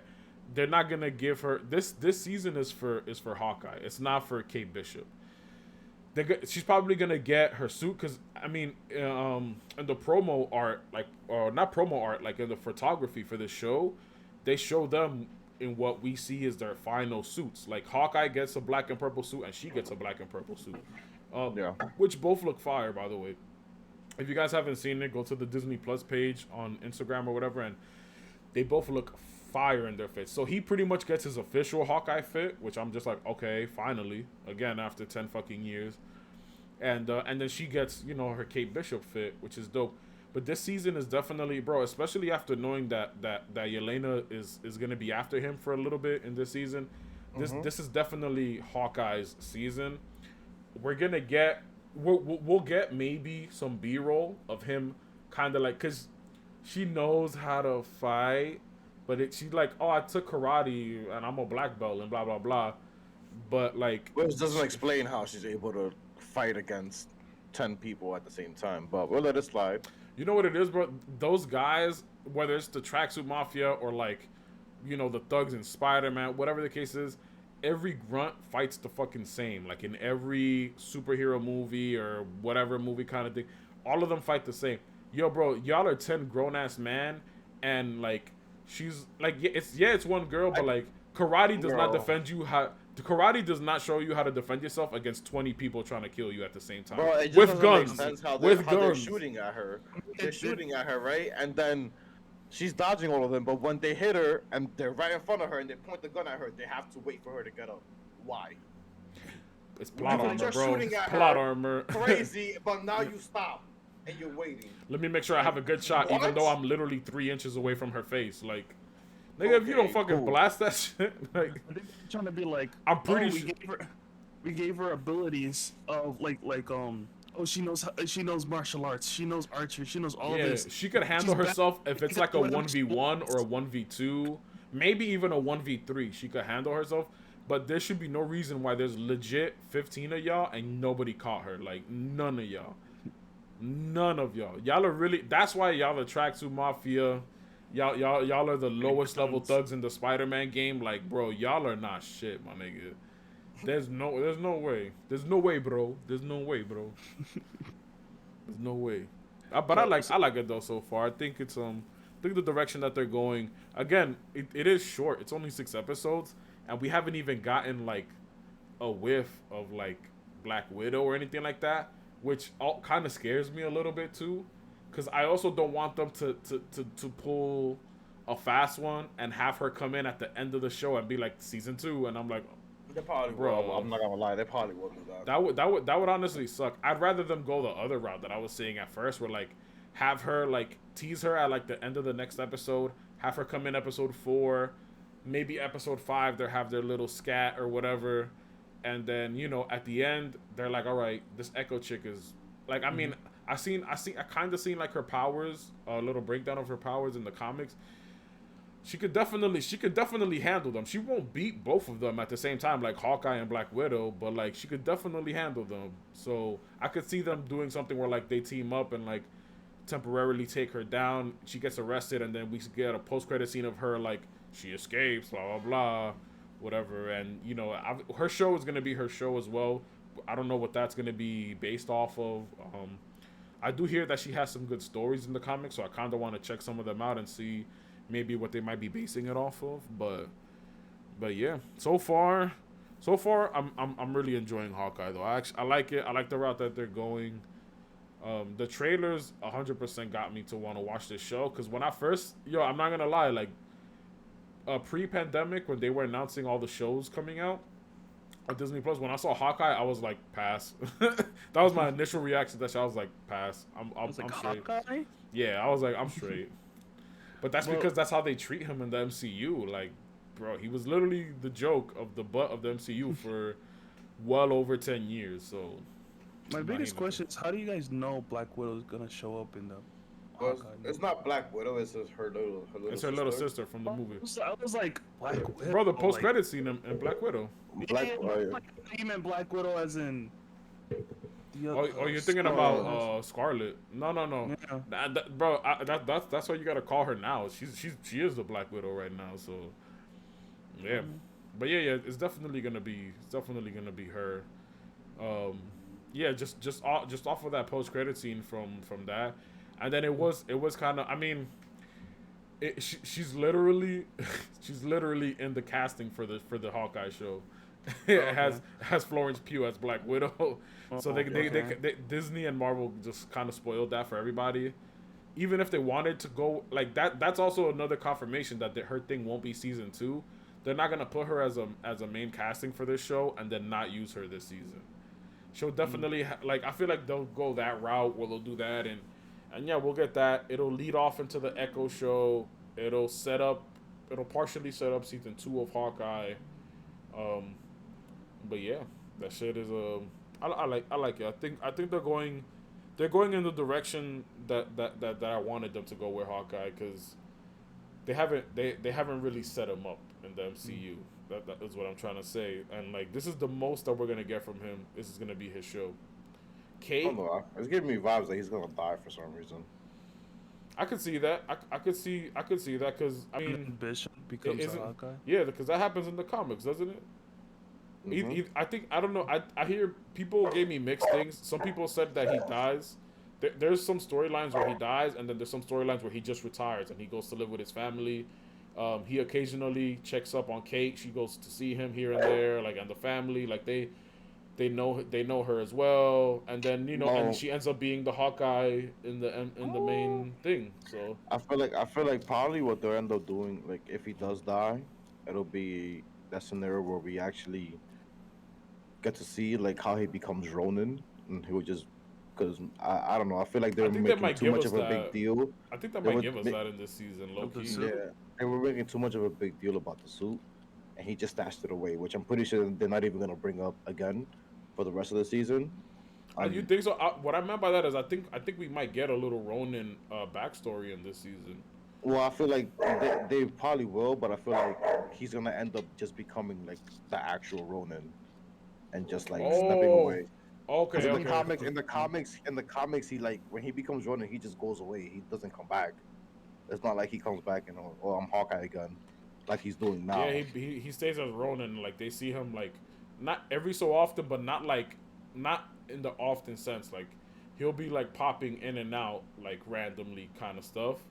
But it's for what he wants to do. It's not like, oh, we needed your help kind of situation. He's just like, I feel like, no, I'm just here right now. The way it's going, because they ended the episode with the police being involved now in the situation. Well, they didn't end the episode like that, but yeah, they're there now. Yeah, like they were interrogating I feel Kate. like it'll probably be a thing where, like, they're giving him. If you notice, they're giving him a lot of praise right now, like too much praise. Like, oh, dude, don't worry about it. We got you. You don't have to pay for that.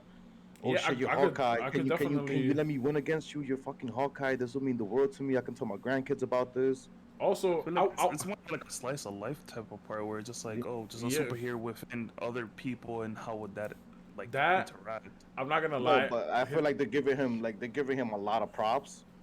Yeah, they're almost like setting it up for him to die, like not to die, but like for him to be like, yo. Oh, that's fuck these niggas. I thought they were on my side. Fuck that shit. I'm gonna just become Ronin, because Ronin is a fucking killer. Like, Hawkeye doesn't technically just kill the villains. Obviously when he's fighting the aliens, he's gonna fucking kill the aliens. Yeah, of course. But technically he doesn't kill any of the people that he catches. But when he was Ronin, that boy was definitely slaughtering everybody that was in his way. Murdered fucking thousands, bro. That was 5 years of that, bro. That was 5 years of that. Like, that's wild.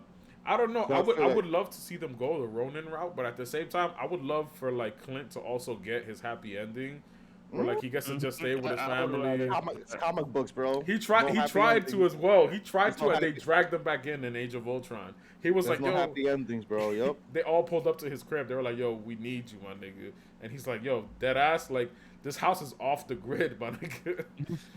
Yeah, bro. Think about it. No character in the MCU has gotten a happy ending. It's That's either you hard, die or keep fighting. Mm-hmm. Yo, it's None. funny because Even Captain even America, Tony, who technically got to live out the life that he wanted, we still still lost got a it. shitty ending. Yeah, she We still still lost died. it. Yeah. We don't even get to know if like. Well, No, he's that's not actually dead. He's not technically dead. They never no. said I said it. she died. He's- His What wife happened? died. His wife dies because Oh, his she wife dies dies, of yeah. old age and shit. Yeah, But of course, yeah. but I'm not gonna lie. She there's. I feel like this is something that we're gonna get in the next Captain America movie. We don't know. They obviously they didn't tell us this in Falcon and Winter Soldier because it wasn't about him. But like, I guess we get to find out if he has kids or whatever the case is. Like, that's also a thing too. Because remember what happens with Isaiah? He gets passed down. He got a blood transfusion from his grandfather, so that's how he got the thing. But at the same time, I'm pretty sure that works just by passing. Like, if you could get a blood transfusion and get the superpowers, I'm pretty sure passing down your actual genes passes that shit down too. No, but that's how he gets it. Isaiah, he's a super soldier, and his grandson gets it. He becomes Patriot when he gets like badly injured. Yeah, in, blood transfusion. in an accident, and he gets a blood transfusion. But that's Just what for I'm saying. having I the feel like cells. yeah, I was gonna say I feel like that should have been a thing though, since he's his grandson. Like he passed down his genes anyways. Like I feel like they should have just played it out like that. Cause now, like, I mean, I guess again, I don't know what they'll do with That's what I was saying. Like, I wonder what they're gonna do with like Did Steve Rogers and her have kids? Like, what happened? The thing is, remember, Isaiah probably had kids before he got the serum. He was already fully, like, he was already a, he was a like, full-blown veteran. adult, He was yeah. already a veteran. He was already a veteran at that point. Yeah, that makes sense. Yeah, Yeah. that would be They dope. probably already had I would kids. love to see that. Like low key, like see what's up with that. Peggy. Question: your initial gut reaction to the show, how would you rank that to the other series? So far, in terms WandaVision, of the Falcon, first two episodes, Like your gut reaction of including And including actually- What If, Vision. including What If. No, cause that's more like episodic. Like, oh, it's like no, its it's not. own No, thing. it's not. It's actually no, it's not actually. It's not. Until like it goes until like the end. Yeah, but you need to watch all of it for it to make sense for you at the end. I know, but like in general, it's episodic. I don't think so. I wouldn't consider it episodic. I mean, It wouldn't. to be honest, It's not episodic if the story at the end comes all together. Family Guy's episodic. Simpsons are episodic. South Park is mean, episodic. no, I mean, Family Guy. I wouldn't say that because those shows circle back around often.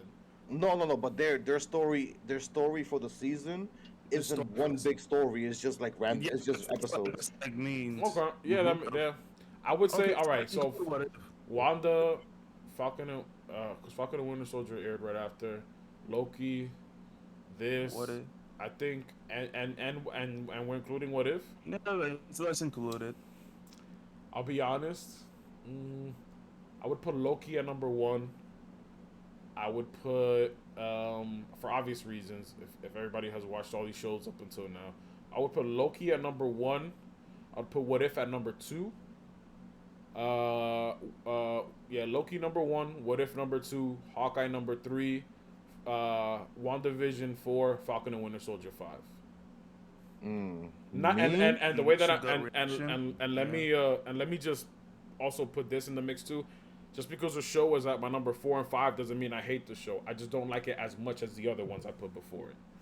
That's you gotta let people know. So far, well, if I'm just counting like the first 2 episodes, which is what I'm gonna do, because we only gotten the first 2 episodes of Hawkeye. I'm gonna just count the first 2 episodes for the series. I'll put WandaVision at 1 for me.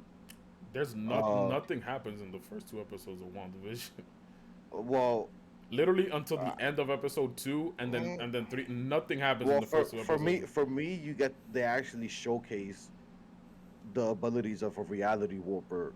How? And what do you mean how? The whole 2 episodes is them literally being in a TV show. That's not reality, bro. That's her changing reality. Yeah, but all she does is just change it from one thing to another. It's not all she does. You're simplifying her abilities way too much. Yeah, She's because changing, you're also adding into that at like what progressively happens afterwards. Literally, like story wise, there's nothing that happens in the first 2 episodes of WandaVision. It's literally set up. Yeah, there's nothing that happens. But if you're, bro, for me personally, when I watch the first 2 episodes, and you get to see that this is not an actual reality. This is not actually happening. This is all. We all knew that going into the show, though. To be honest, that's not the point. Like bro, this is my we're ranking. Going based off of. We're going based off of. I'm giving my 2 cents.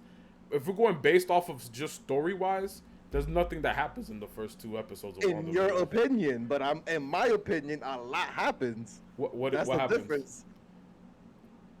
I'm waiting. What happened? You haven't. I asked you twice. What happens? They actually showcase in the first 2 episodes of WandaVision. They actually showcase her powers better than they do in Hawkeye right now, which they really haven't shown anything for him. What, bro? I'm asking you again. What happens in the first 2 episodes? You can't even recall it because exactly. What do you mean I can't even recall? Literally, what happened? I'm asking you what happens. I'm genuinely asking what happens, and you still haven't. I'm literally telling you that she changed reality, and you're just like, okay, and what do you mean, okay? That's a planet buster, right? That's universal level right there, bro. What are you talking about? She literally can change reality. That is the most broken shit that you can fucking do. She switched the aesthetic. She switched the aesthetic. First of all, they're in their own separate things. She switched the aesthetic. All right. But I'm genuinely asking what happens in the first 2 episodes of WandaVision. I got as number 1. That's number 2. I got Falcon and Winter Soldier. 3 Loki. 4 What If, and Hawkeye I put as the last so far. In terms of the first 2 episodes, like in terms of like getting excited for the series and all that, it didn't really get me hyped for the next few episodes. It's just like okay, cool. Let me see for me. I would have like getting hyped. I'll have to put Loki. I think it's pretty much Juhrowenee's list. I was very hyped for Loki, then What If with the Carter becoming Captain America. I was like very into that. So that would have to be 2 in the What If, and then actually those last 3. But the list significantly changes when the shows like, or like the actual for the actual like entirety of the shows. My list is completely different. Bro, listen, I will give you that. If we're talking about the complete season, for me, I would still put Loki first, and WandaVision would jump to number 2. But that's the entirety of it. If we're just talking first 2 episodes, bro, like I said, Loki, like they set up the characters Falcon, way better in WandaVision. Like they actually showcase, like, yo, this is like halfway into the season. But like first 2 episodes, like, bro, the first 2 episodes you already know what's going on. I agree with Alpha with that. That they set up WandaVision better. I just feel like the payoff is a little weird. Yeah, the payoff. That's what I'm saying. That's why the payoff is a lot weirder than in Loki. Well, like in Loki, the last episode was an exposition dump, but then like there's still like, I don't know, it feels more intriguing. Yeah. So it was just like, as a whole series, it's just like, WandaVision and Loki is like neck and neck because they both have like pros and cons that it just like balance each other out. Yeah, like but like entirety of the shows though, like Loki will probably be at the top in terms of like entirety. That's a fact. Just because of I will say the importance that show specifically has towards the MCU as a whole. I think. I guess we could kind of say that for all of the shows. Not Hawkeye because we don't really know what's happening with that. No, because this is literally like, bro, I mean the spell, sure, like I said, my theory is that sure the spell did get fucked up, but I don't think that the spell is the reason that all these different Spider-Man from all the different universes are. Oh no, we know that's the Loki show for that's sure. Because of the Loki. That's a Loki effect, and that like the show itself had a bigger effect on the entirety of the MCU than any of the other shows. That immediately jumps Loki to number 1 for me. Like what they did in the show, and then the repercussions that are going to continue to happen for the entirety of the MCU going forward. Like, these are permanent effects. If you guys, I keep on hitting my desk. If you guys, like, in the comics, it happens, I don't want to say it happens all the time, but whenever it does happen, like a multiversal event, like, you know, Crisis on Infinite Earths, like, and I forgot what the one in one of the ones in the car. Oh, Secret Wars was a multiversal, wasn't it? Mm-hmm. Bro, those repercussions still now, after multiple revamps of the universe, still are going to affect. Bro, Dark Knight's Metal partially is happening because of Crisis on Infinite Earths, which was like fucking 20 plus years ago and 2 reboots ago. You know what I mean? So like what Loki did, bro. This is pretty much the MCU's Crisis on Infinite Earths, kinda, because they take your thing off, your wallpaper off, so we can see your end. Let me take off the wallpaper. But Loki as a shattered whole was the multiverse. Yeah. It wasn't like the show. Like, I wouldn't say it was like the greatest show. I will give it an 8 out of 10. The setup really helped it. I like there you go. Nice. Yeah. Dark Knight's Metal, bro. That shit, nigga. The shit that happened, bro. We need that to be animated into like a 5-part animated movie, bro. Because what happens in that series, bro, nigga, Alfred is permanently dead in the comics, bro. That nigga got bodied, and he went out in the most gangster way too, bro. He's not people be forgetting that people man be is forgetting a that nigga, fucking, like, come on, bro. Bro, Stop nigga, you know, put some respect on Alfred's name. Nigga, Deathstroke tried to invade the fucking Batcave once, and that nigga left because he was like, yo, that butler was fucking wildin', my nigga. I'm out of here, bro. You talking about the number one assassin? Nigga in a tuxedo, bro. Like, come on. That clean got 40 years over you, bro. Bro. Nigga, you know he don't give a fuck when he's balding in the middle and he still got hairs on the side. You know them niggas do not give a fuck, bro. Bro, that nigga beat your ass before the tea was done, my nigga. Stop it, bro. And he got a little hair stash too. Come on, bro. Stop. Put some respect on that nigga name, bro. Put some respect on that nigga name. But bro, it's so that I feel like that the Loki show, the setup was the big thing for the Loki show, because again, that multiversal repercussion going forward, and this goes for anything, you know. If DC decides to do, I mean, DC again is kind of following in the footsteps with the shows coming out. They officially confirmed that it's not going to be the Green Lantern movie anymore. Well, this was last year. They deconfirmed the Green Lantern movie and confirmed it for the DCEU as a show.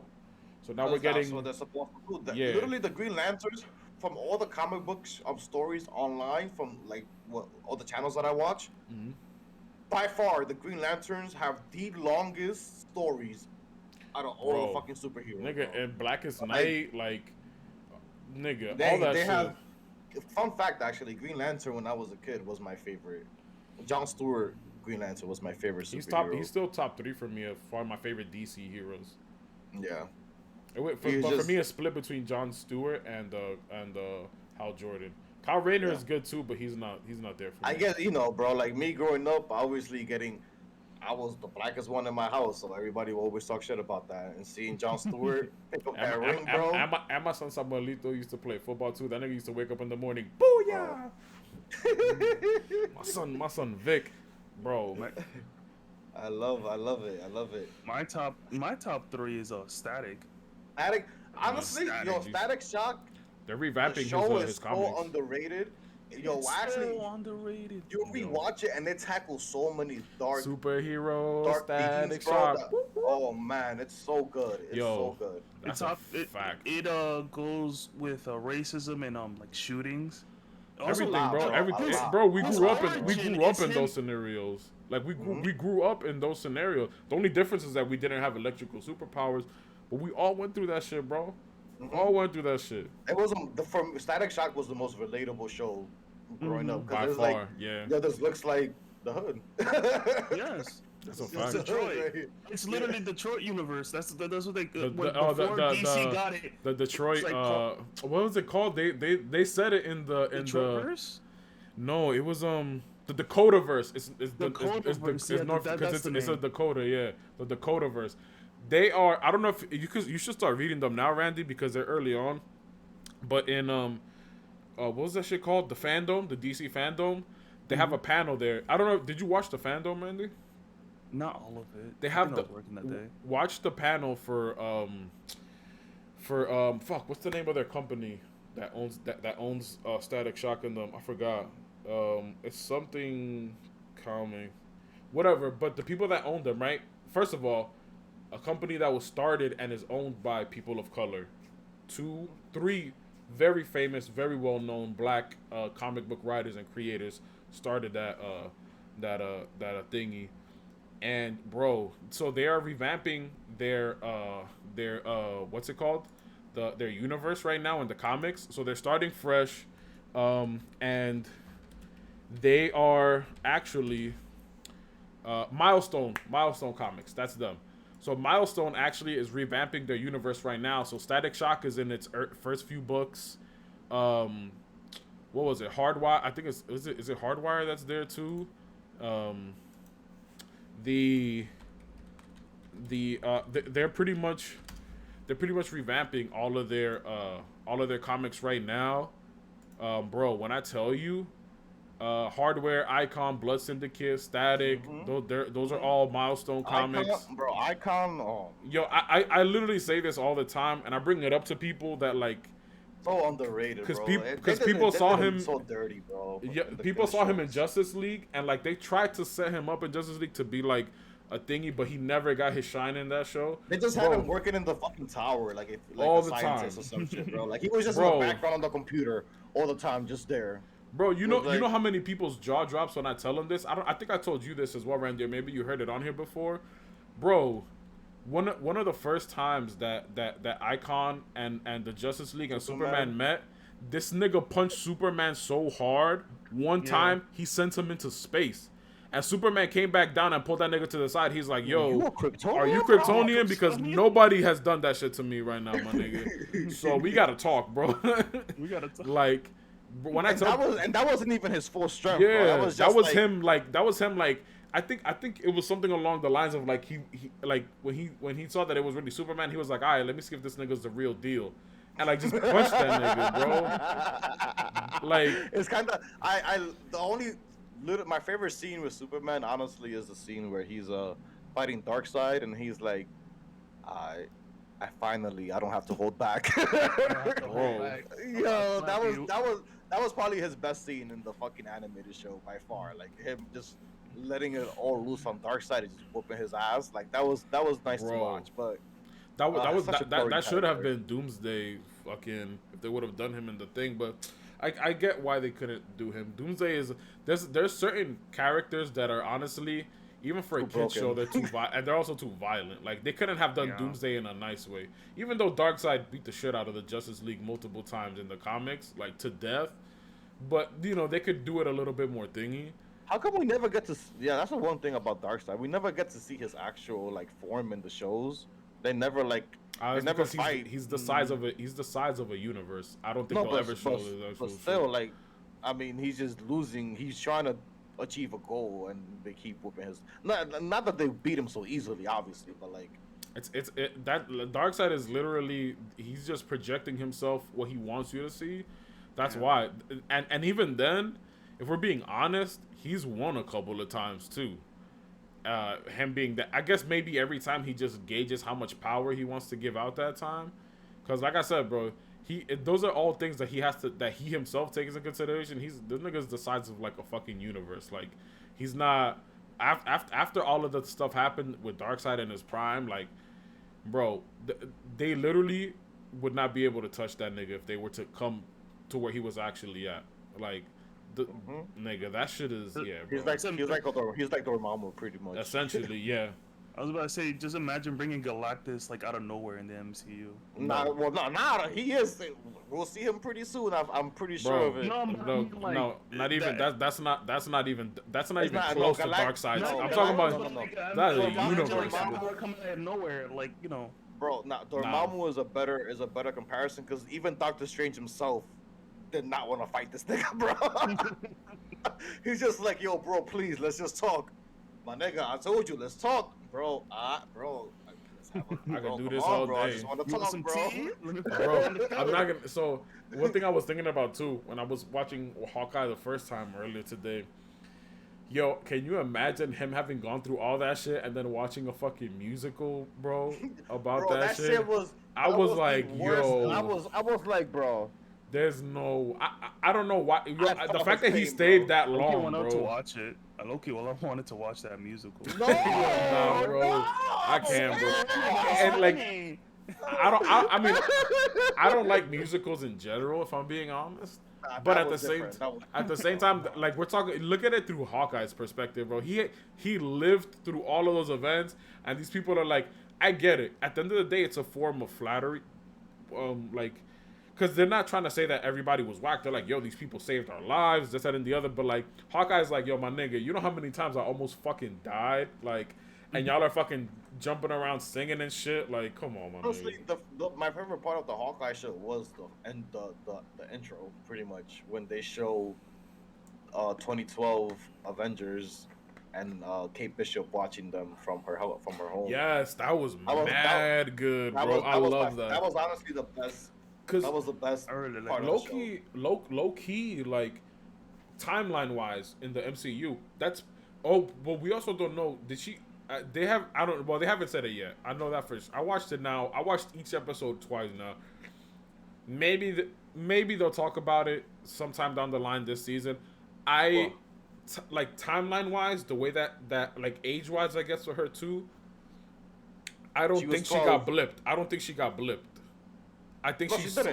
Yeah, She she she stayed didn't. and she grew She and she didn't. grew She up didn't. those 5 years. Yeah, Yeah, she didn't get blipped because she was 13 when. Well, actually, no. She was 10 because it's 2023, right? In yeah, the and MCU. technically in the MCU it's 2023. Yeah, Yeah, so it's 2023. So she was like she's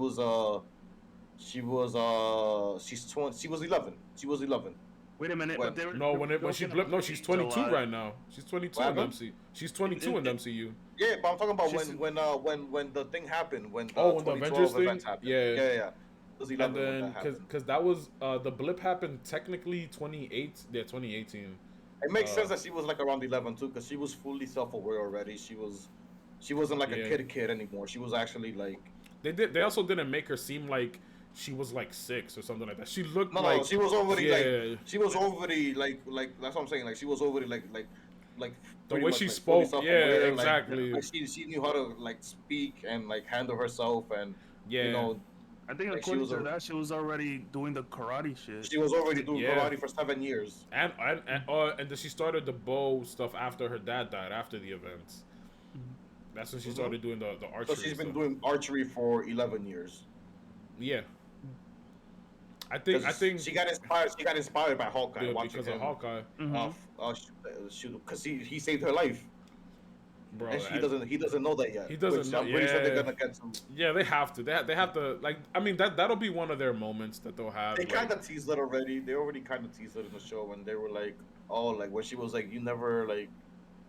I would think it was like you never inspired or like inspired anybody or something. Oh, to, like, use when a they bow were and in the second episode, when they were walking towards her mom's office building, Mhm. where she was like, "You inspired me, like, Yeah. you're my thing." Like, she didn't tell him why.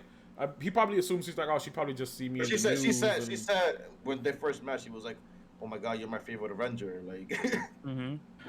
So yeah. facts, So bro. she, well, that's she already knows that from her bio, So it's, but yeah, that was my favorite part of the show so far. Was literally the beginning Bro, that of, shit, of the first episode. it's good, bro. I think again for me right now, the issue with the show is pacing. We're about to be halfway into the season, and not much has happened. Like aren't they still technically in the first night? No, they're in the second. They're in the second day. It's Yeah. been 2 days, yeah. Because I know the first night was when the apartment exploded and the suit got stolen or whatever.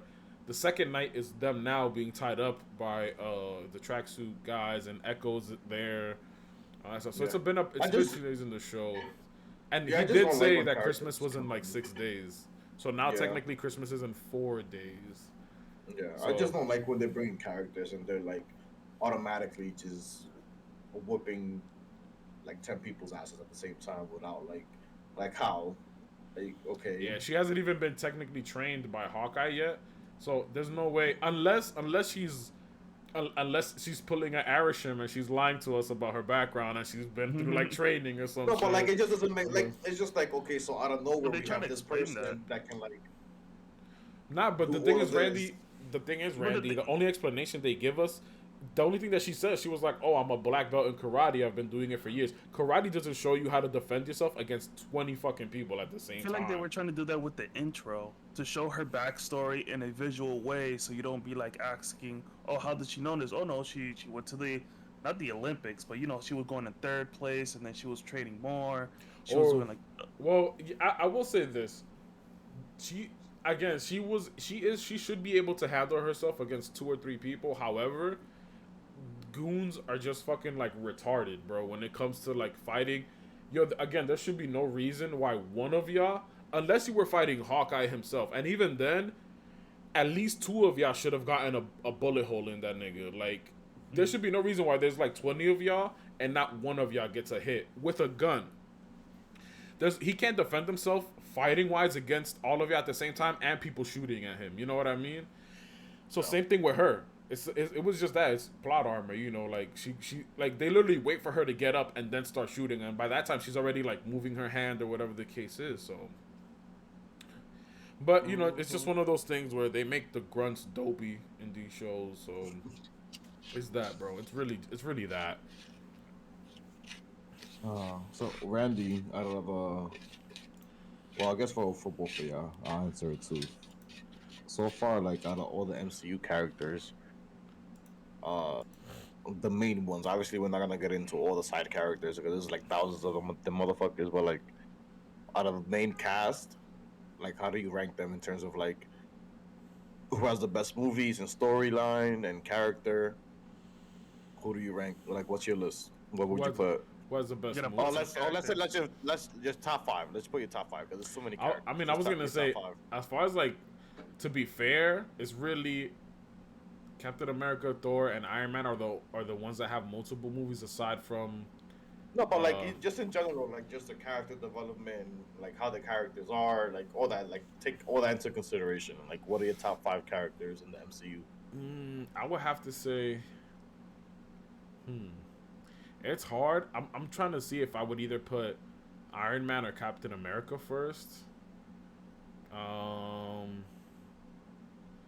Character development wise, bro, Thor has no character development until way later on, and it's in somebody else's movie. So yeah, it's like in a movie when all the characters are in there. Yeah. So like... Same thing with Hulk. I mean, he doesn't even have his solo movies, so I can't really count him.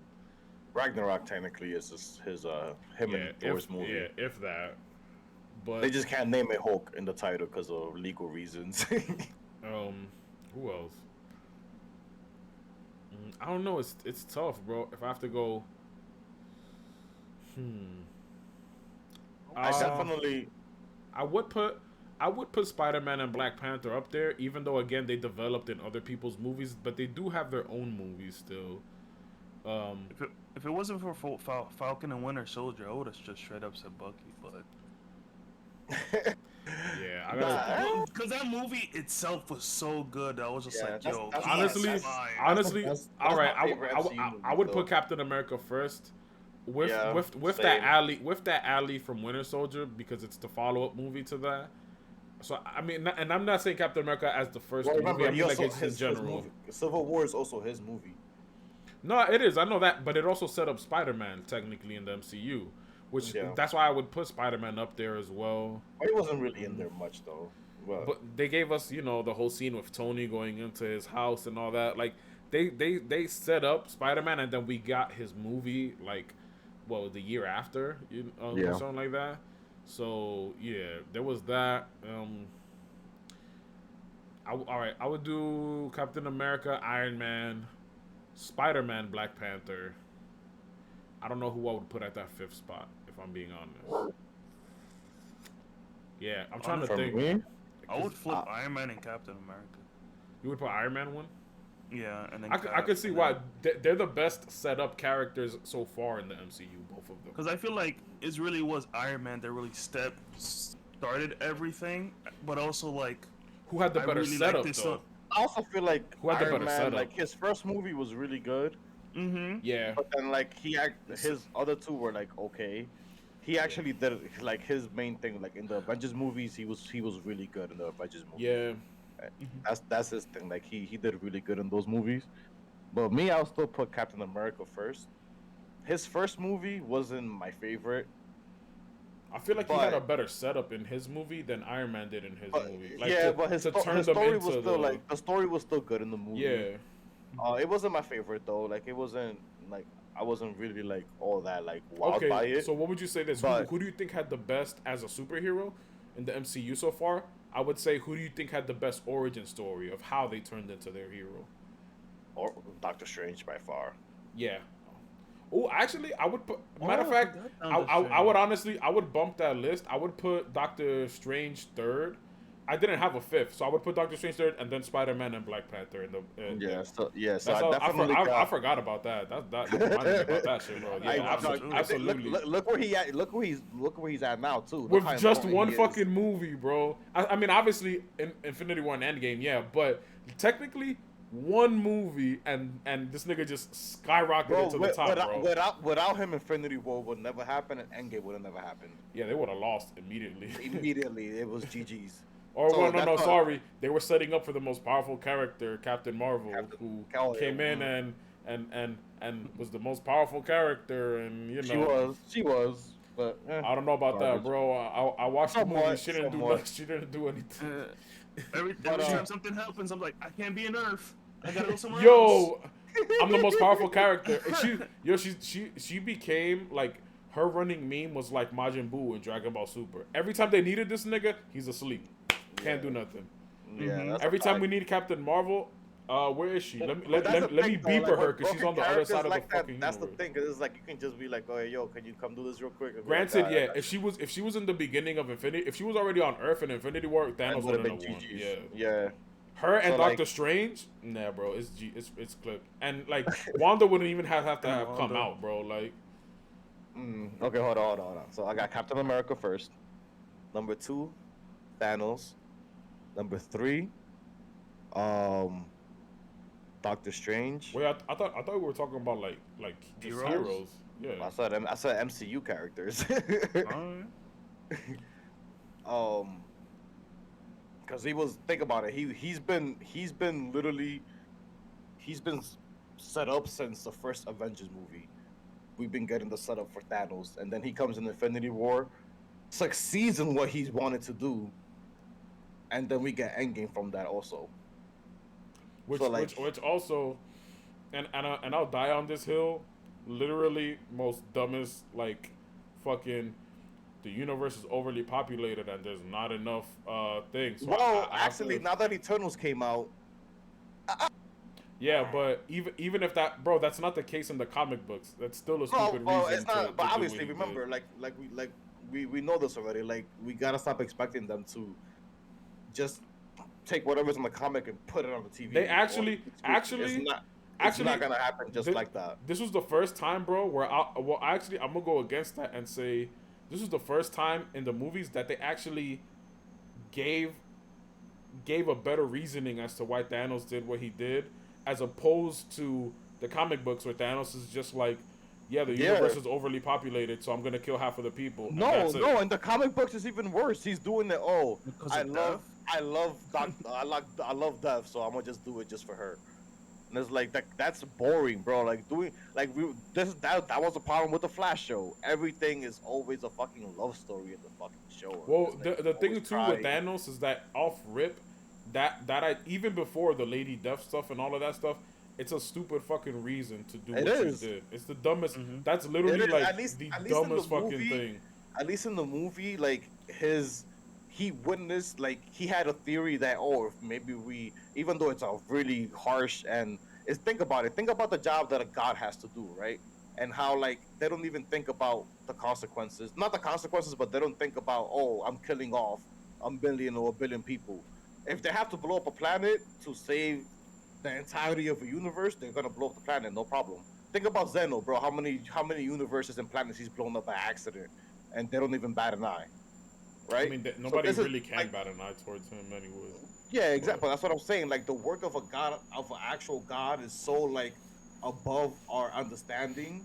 That him doing what he was doing, people didn't understand it, and then nobody listened to him. And then look what happened to Titan. That shit just died off. Everybody died off. So at Well, least he had a good reasoning to like, that hey, there's a theory behind that. I'm not about the title. So that's what I was telling you about after we watched Eternals. That film theory Matt Pat came up with. I think that's how they're gonna tie in the MCU Thanos into all of this that was going on, because the way Thanos explains it, how Matt Pat goes in this video, the way Thanos explains it he is knew that about he knew about the Celestials and what they were doing and planting things, and that's because the way Thanos says it in Infinity War, he pretty much, obviously Marvel already knew. Marvel knows their next like 20 fucking movies that they're gonna do and how they're gonna roll them out and all that. That's why Thanos' explanation was kind of lackluster, where he was just like, at one day the planet just started like destroying itself.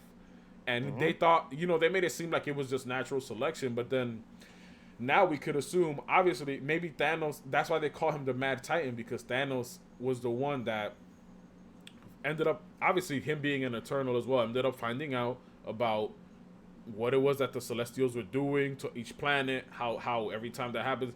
If the only thing that's different, though, is that Titan Titan is still there. Titan wasn't destroyed. It's a dead planet now. Like, it's uninhabitable, which essentially pretty much the same thing as being destroyed. Yeah, it's pretty much, yeah. You can't, and I guess, like, it made sense. I mean, yeah, Thanos did the thing on Earth. I guess, well, the reason why he had to come to Earth is because the majority of the Infinity Stones were already there. That's why he was going to do the snap there regardless. But then he inadvertently ended up saving Earth an extra 5 years onto what would have happened to them.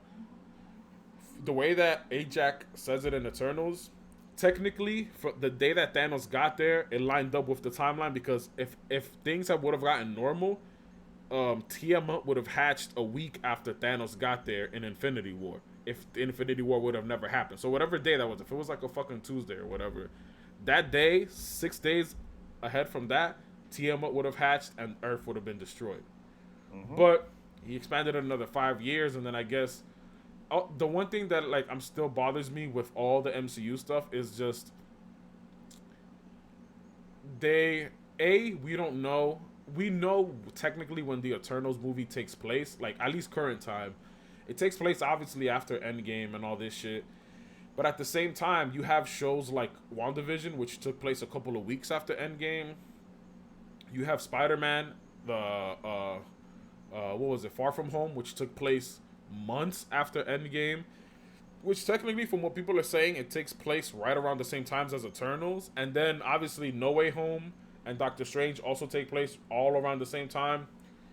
Nobody saw the Eternals fight, and now nobody knows about this big-ass Celestial in the Pacific Ocean that's just hanging around there, like, not mentioned once.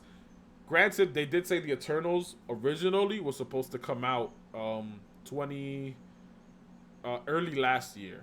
It got pushed back because I believe it was reshoots or something like that, and then the pandemic hit, and it just got pushed back indefinitely. But the Eternals still ended up coming out before. We might get something about them in like the Spider-Man and the Doctor Strange movie.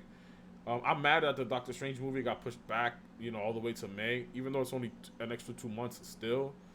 I would have loved, that would have made stubs like even more thingy for March, because we would have gotten Batman and Doctor Strange on March. Yeah. But, it's whatever. It got pushed back to May or whatever the case is. I'm pretty sure they have to say something about the big-ass fucking Celestial in the ocean, because that already is taking place during those movies, so... I'm pretty sure Doctor Strange is fully aware of everything going on, because he is protecting reality itself.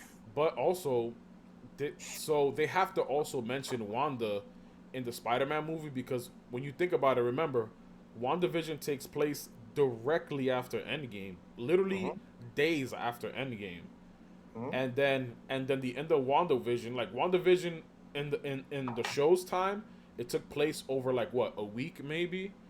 After WandaVision was done, Wanda's in the cabin, astral projection and all that stuff. She's reading through the Darkhold. Spider-Man and Doctor Strange doesn't take place till months after that.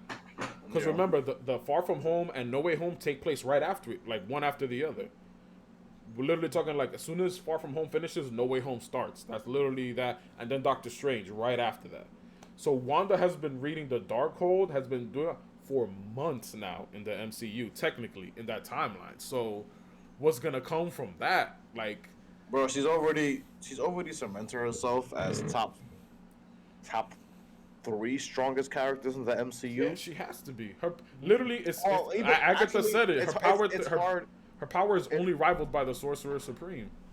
Yeah, and it's we're talking about to the even rank Sorcerer them, Supreme. honestly. Like the top 3 are hard to rank because obviously top 3: Captain Marvel, Doctor Strange. Not in order, obviously. I didn't put them in order. And Scarlet Witch. Those are the top 3 strongest one. In it's not, bro. It's by far the strongest ones in the MCU. Like it's not even close. Think about it. Captain Marvel was holding Thanos back with full Infinity Gauntlet, no fucking problem, and she took it from him pretty much. Like, and she could have put in work. They made her part in that movie so lackluster, bro. They did it because the thing is, like, she's so powerful that they have to just give everybody else a shine. Yeah, like they can't just have her come in and just like, okay, I'm gonna just whoop everybody's ass. Can just like kick everybody's ass, but you gotta give them. Think about it. That movie would have been just like Justice League. How the first Justice League, how it was pretty much just like, oh, we're waiting for Superman. We're waiting for Superman. Like that's pretty much what it would have ended up being. Like, oh, we're waiting for Captain Marvel to come and just save us. I feel like they took that into consideration when they were making Endgame. They were like, yeah, we can't make it like how the first Justice League was, because that would have even been more of a blow, being like, all right, we have to wait for Captain Marvel in order for us to win. Yeah. Like at least with the Snyder cut, the way that it was supposed to be, everybody was putting in work until Superman got there, because they already had known that he got revived. I mean, in the first one, they knew he got revived too, whatever the case was. But at least everybody did their thing. Yeah. It wasn't just Superman didn't just. It wasn't just because Superman was there that they won. It was just like everybody had a part. Everybody was holding off Steppenwolf. Cyborg was trying to pull apart the mother Flash. boxes. Like, if the Flash wasn't there, they would have all died. Yo, facts. And we finally got to see like the Speed Force, like part of the Speed Force, in the DCEU, which looked fucking beautiful. Well, they technically did die. Yeah, he just reversed. He just reversed time. Yeah. But they did die. They did get caught in the explosion. So everybody there technically was dead. So yeah, so like it wasn't like the first movie was just like, okay, Superman is here, let's go, and he just bodied everybody by himself. Mm-hmm. Yeah, like true. So yeah, like if Endgame would have ended like that, it would have been even worse. Like at least we got to see fucking Captain America pick up Mjolnir for the first time, which was by far the best part of the whole movie. Mm-hmm. We got to see Thor do his thing too, somewhat against Thanos.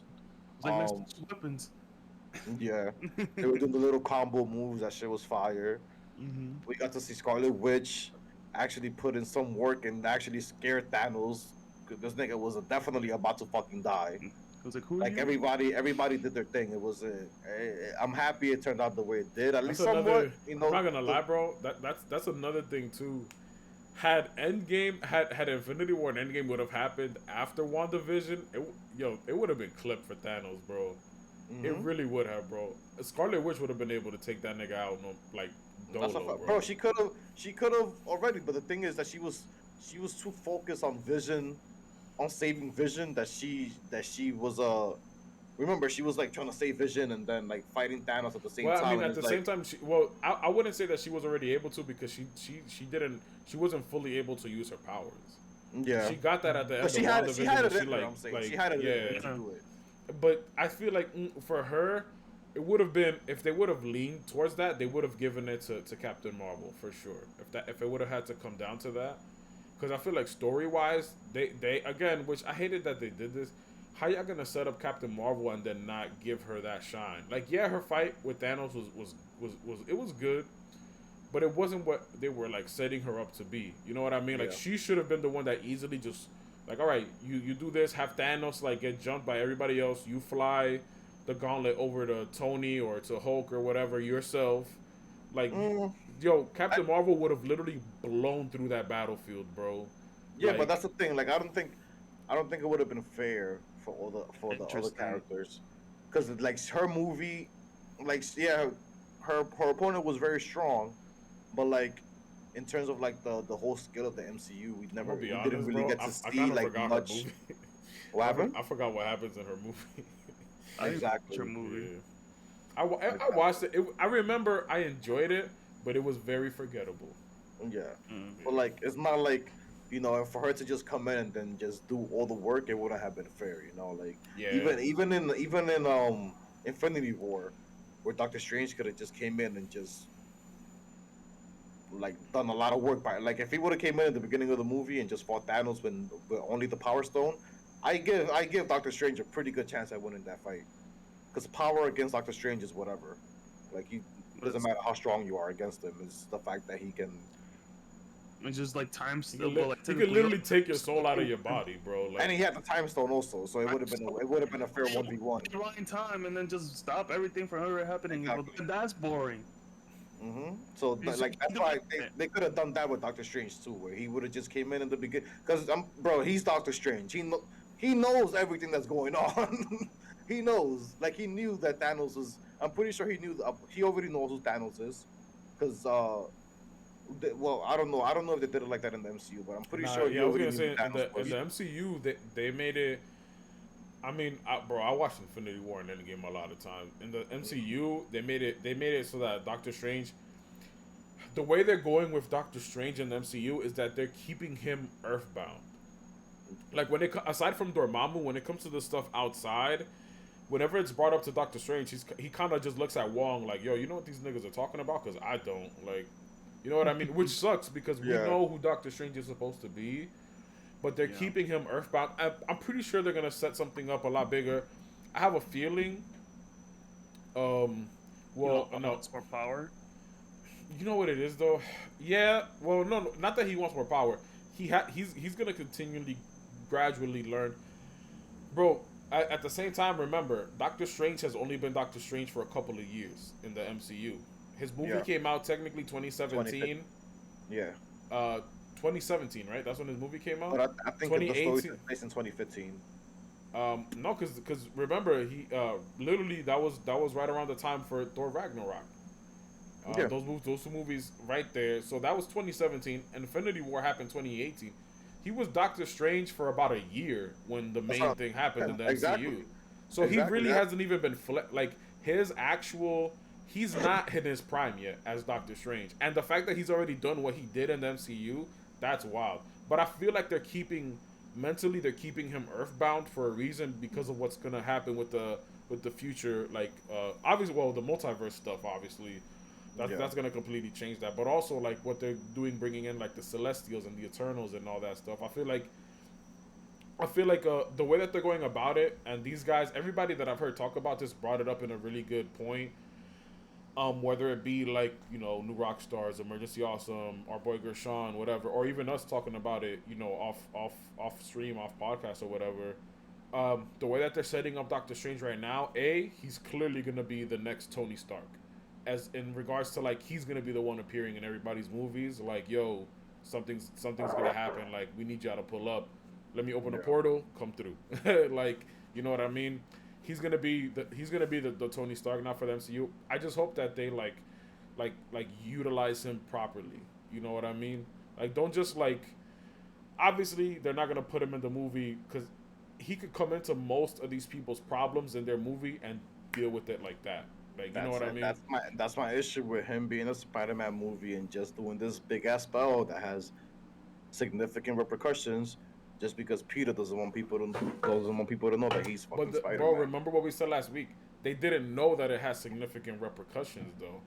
Wong says in the trailer, he's like, "Yo, don't do it because something bad could happen." That's the way that he goes about it. Something bad could happen, not, "Hey, the fucking multiverse is gonna shatter if you do this spell." If he would have known that, bro, he 100% wouldn't have done that spell. But regardless, bro, like that's not even something that he should be concerned with. He has literally bigger problems to deal with than. I mean, him and Peter got a pretty good relationship, bro. Let's be honest, and that's his.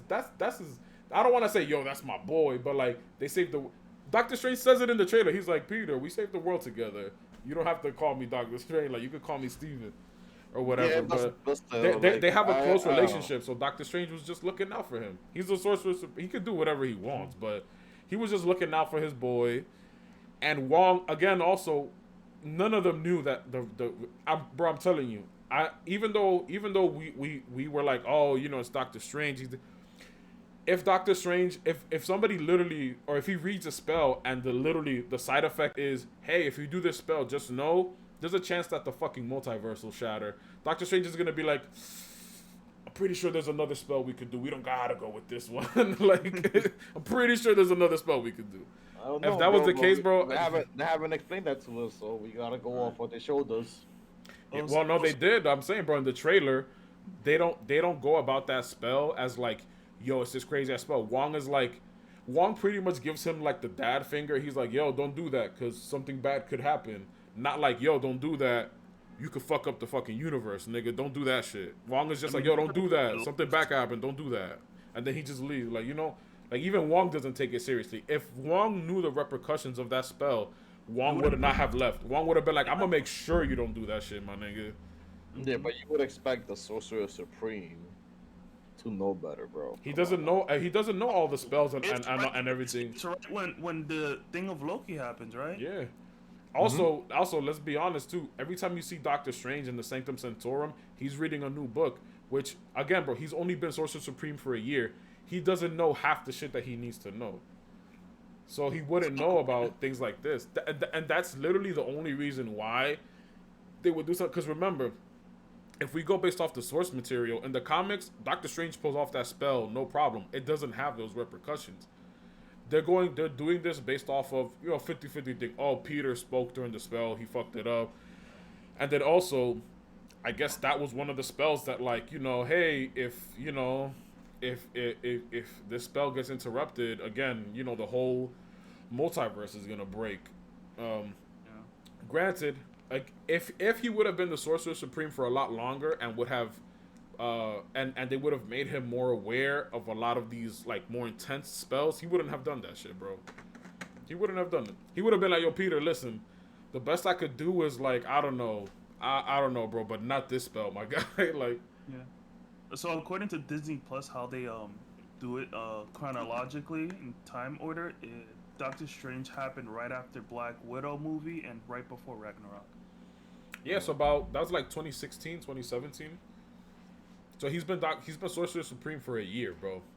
So he doesn't know more than half the stuff. Again, whenever you would see him after that, he would always see him reading a new book inside the Sanctum, doing something, or I mean, not really. He'd be doing some random shit sometimes, bro. Like, but he definitely. We're not seeing Doctor Strange at his MCU Doctor Strange. We're not seeing him in his prime yet, bro. I feel like, especially after these events that are about to happen, that's gonna project him even more to the top. Like, I feel like with his movie, bro, some wild shit is gonna happen in the MCU going forward. I'm excited. His movie is the one that I'm looking forward to the most, to be honest. Bro, I'm not. Yeah, His movie, I'm super excited for his movie. Yeah. And then again, we already know it's confirmed. Like, again, same thing happened. There was right around the time that WandaVision finished, there were some set leaks. I mean, because Wanda was already confirmed to be in Doctor Strange too, because they started filming this movie last year. They started filming this movie before the pandemic. They started filming it early 2020, and then the pandemic hit, and they stopped production for 7 months on this movie. They started filming again last fall, winter. They wrapped up Doctor Strange the summer of this year. And now they're, I guess, going into post. Because again, remember, the movie was supposed to come out in 3 months from now. But now it got pushed back to another 2 months. The Doctor Strange movie? Yeah. Which, who knows, they could do like reshoots or something. Yeah.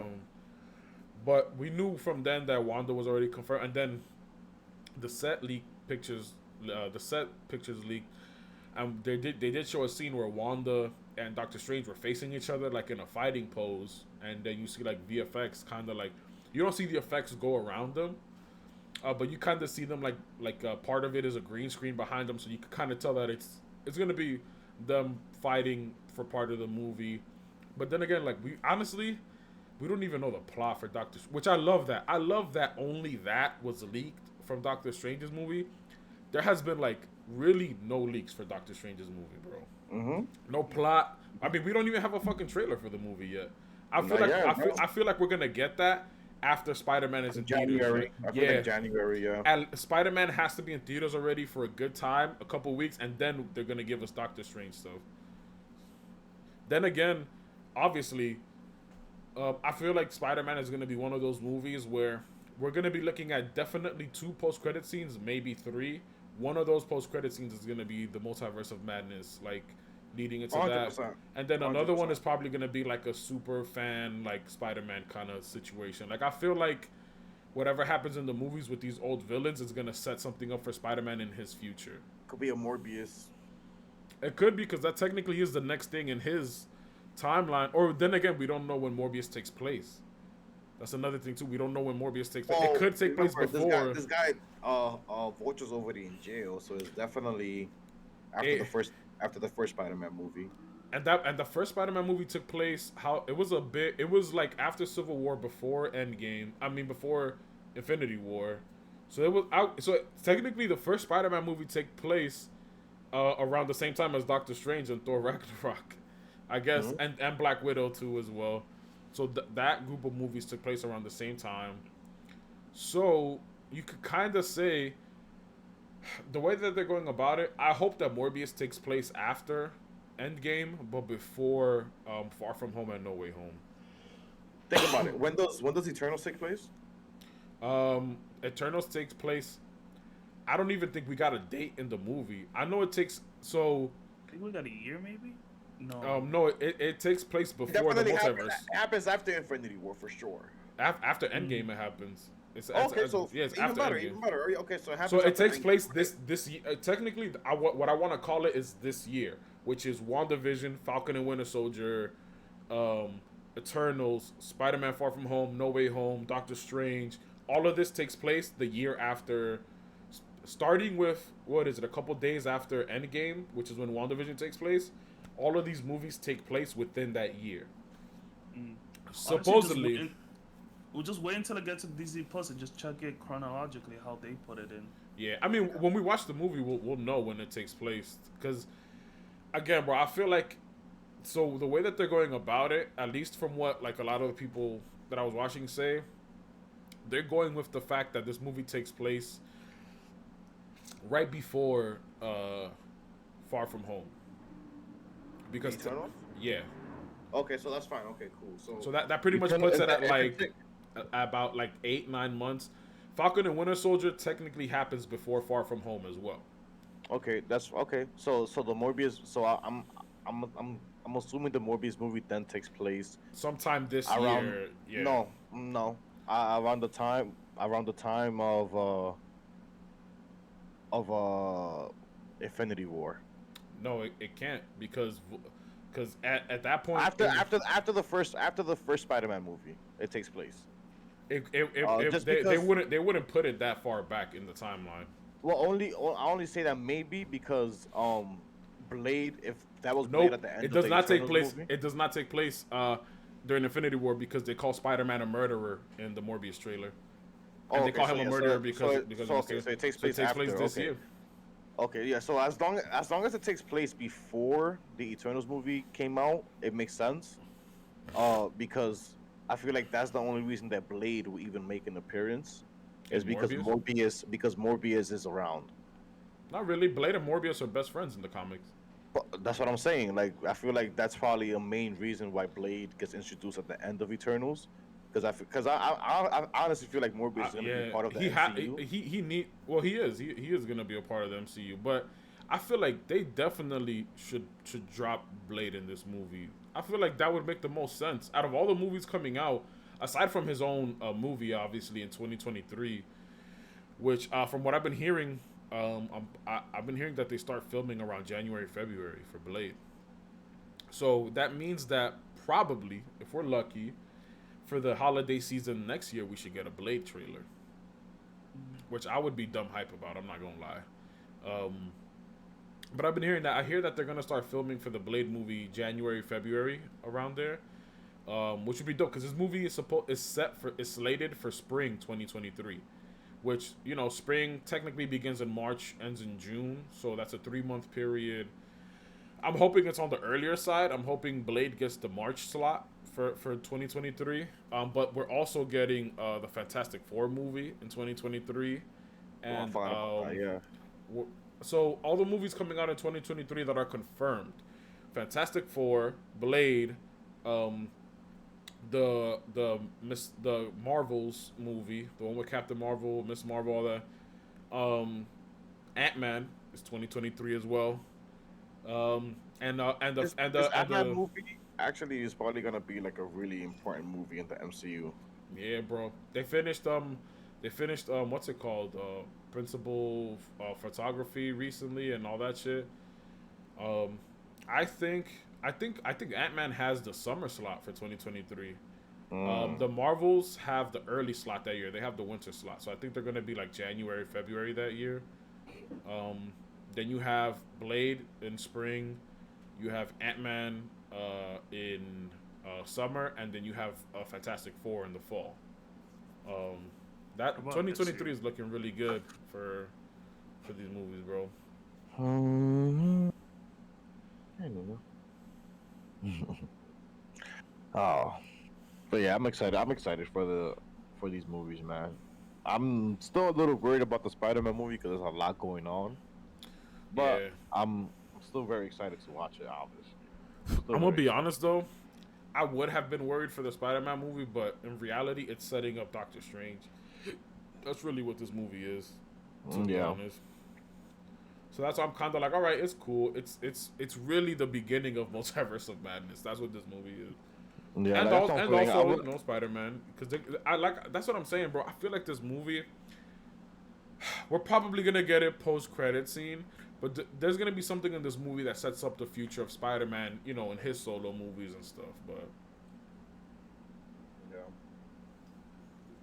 that's what I'm saying. I feel like I don't know. For some reason, I have a really big feeling that it's gonna be a different villain than we think it is in this movie.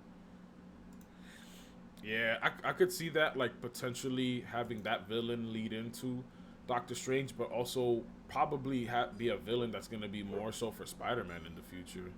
Yeah. I could definitely see that be the thing. Imagine it just somehow deals with Loki. Yeah, I mean, 100%. 100%. Loki is definitely. It's one of the Kang the Conquerors. Control. I don't know if Kang is gonna show up. They're setting him up to be one of the next major villains in the MCU. No, I would be imagine like, oh yeah, the timeline split. So like, one of the Kang of the Conquerors just looking for a bunch of people to just fight one of the universes. I mean, well, because remember, Secret Wars is a thing that's already going to be in the MCU. So I feel like that's going to be something that's going to be really big as well. That honestly, these movies are setting that up too. Don't the Beyonders show up in Secret Wars? Bro, everybody shows up in Secret Wars, bro. Everybody. Alternate versions of themselves from different universes, like. Wait, but the Beyonders are pretty much the ones who like have a big part in the Secret Wars, no? Or am I bugging? Or is that another storyline? I think you might be right. Let me double check. Because I mean, they can't introduce the Beyonders into the MCU. Bro, at this point, they could introduce anybody. I don't know. Well, they were a part of Secret. They were a part of Secret Wars. Yeah, the Beyonder was a part of Secret Wars. That's rough. I don't think they're gonna introduce the Beyonder. I highly doubt that. Nah, bro, they're gonna treat him like what they did with Civil War, bro. They're gonna go. The MCU is doing its own story when it comes to these main storylines from the comics. Bro, they're gonna go about it in their own way. Nah, bro. The thing with the Beyonders is that no, bro. Bro. It's honestly like ridiculous how strong they are. Like it's not even like nobody in the MCU can honestly touch them. Nobody. Not even Galactus. Not even Eternity or Infinity. None of them. Like none of them could touch the Beyonder. So it's like they can't introduce a character like that into these movies yet. Well, oh no. So they're two different characters. The Beyonders were not a part of Secret Wars. They're just Yeah, that's what I'm they're, saying, they're yeah. just Oh, they're even just even the thing. regular Beyonder is, bro. He's bro. Mm.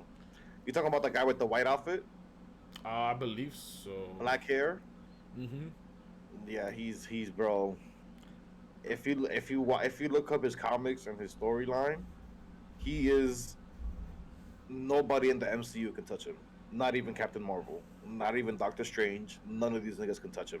Nobody. Well, Nobody. they wouldn't even be able to use the Beyonder because they haven't set up the other characters that like pretty much make him who he is. So they wouldn't Well, just throw him in there. he just comes from a different reality. Like he's think about it like this. We're three-dimensional beings. They're pretty much from like the fifth dimension. I think they're from the fifth dimension actually. So it's kind of like they can literally do whatever they want. Kind of like what's like that guy from the Superman show? Mixi Pillaric?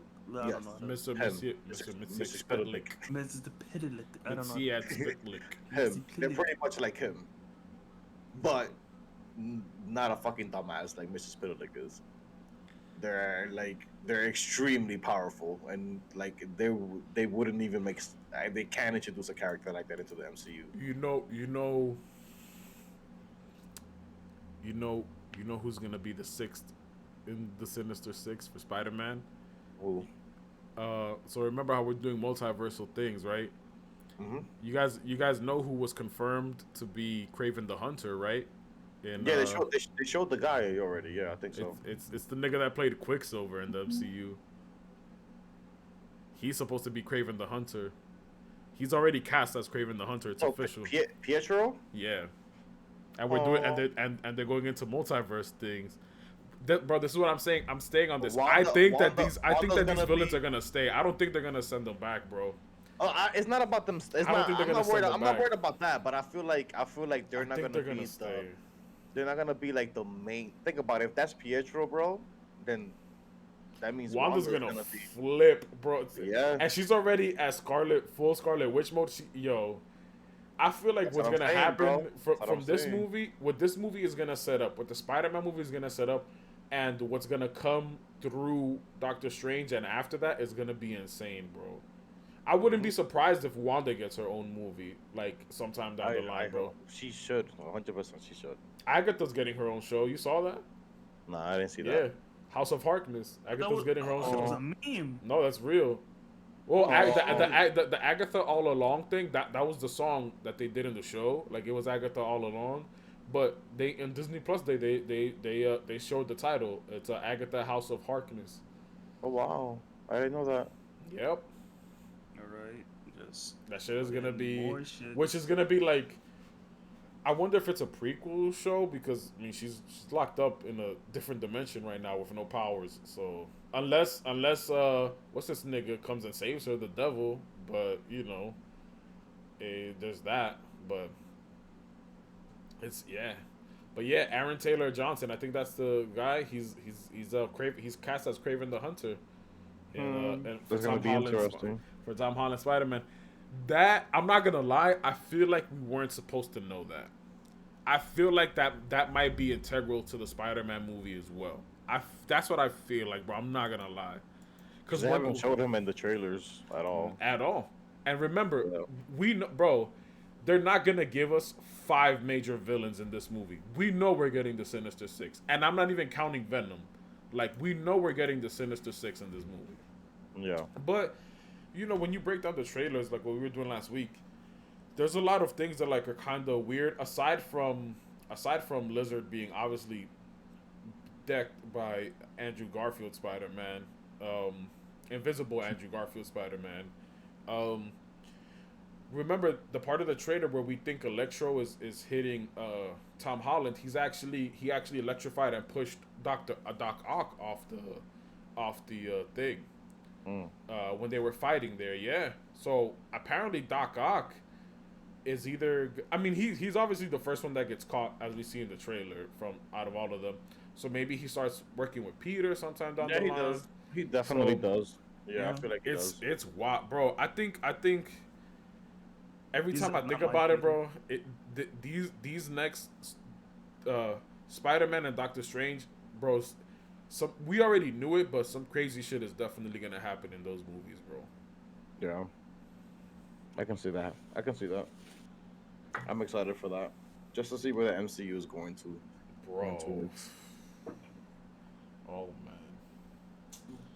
Ah. But yeah. You're just setting up for another war at this point. Secret Yeah, Wars, bro. Yeah.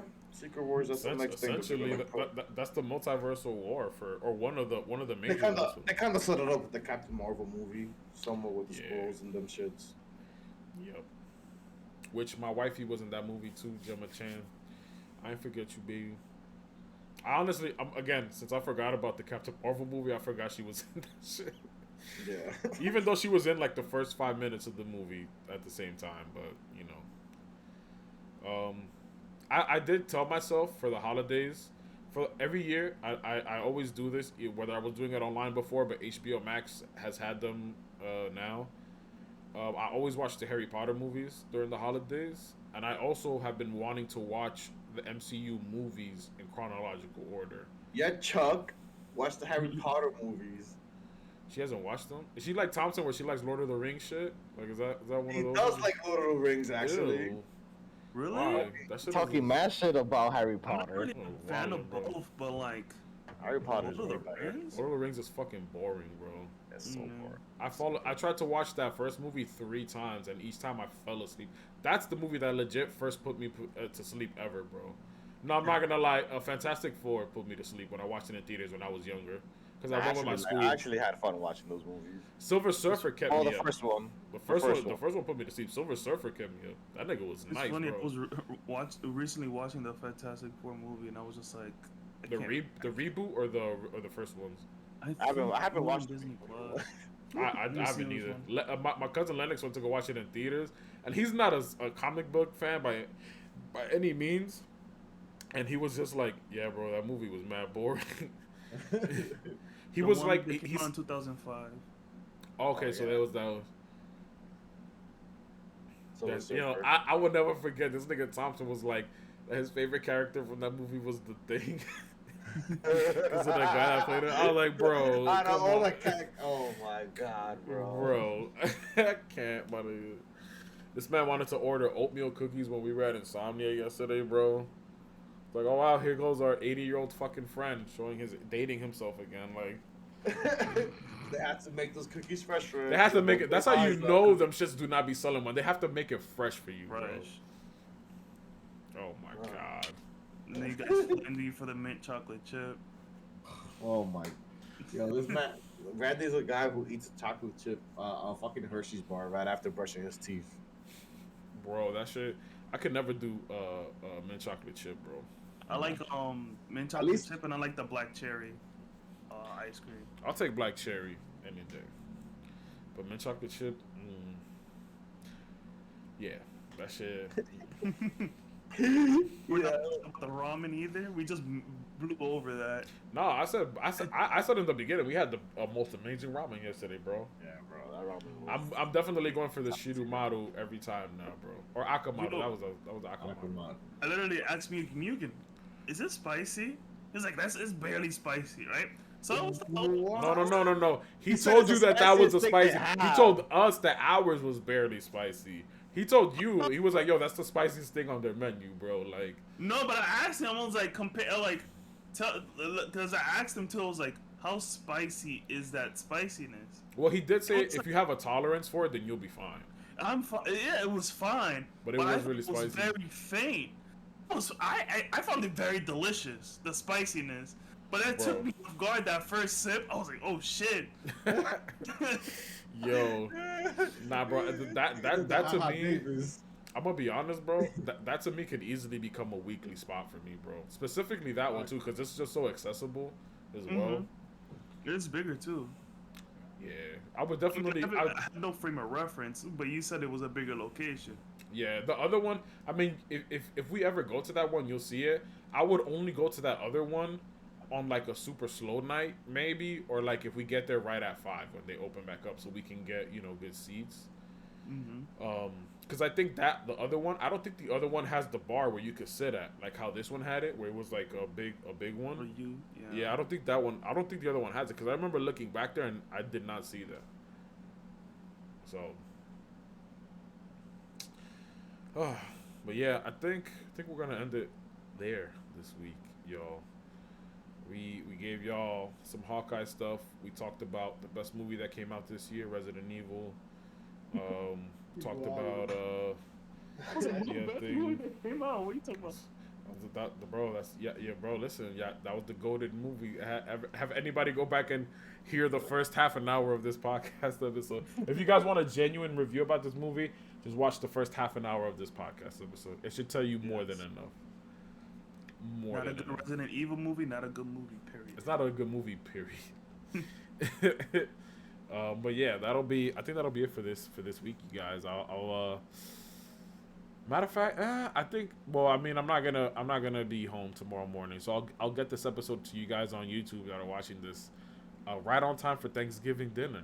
You'll have this episode ready and waiting for y'all, hot and ready on your YouTube subscription box. So make sure you guys are subscribed.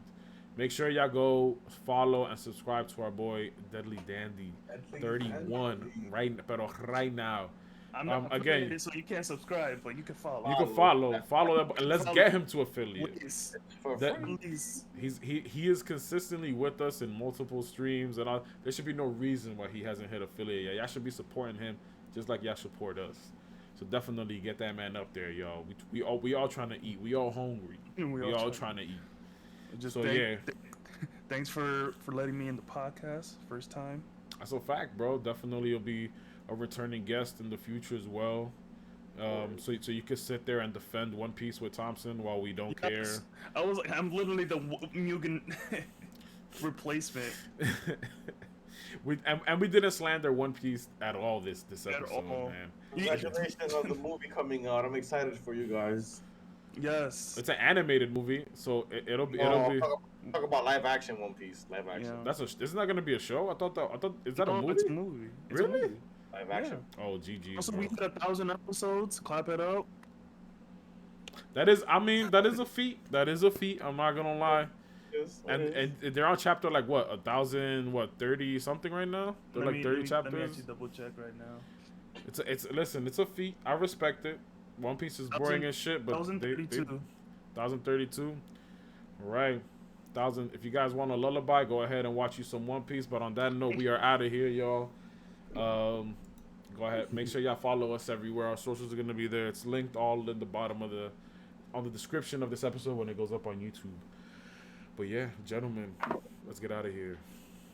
We out. Yeah.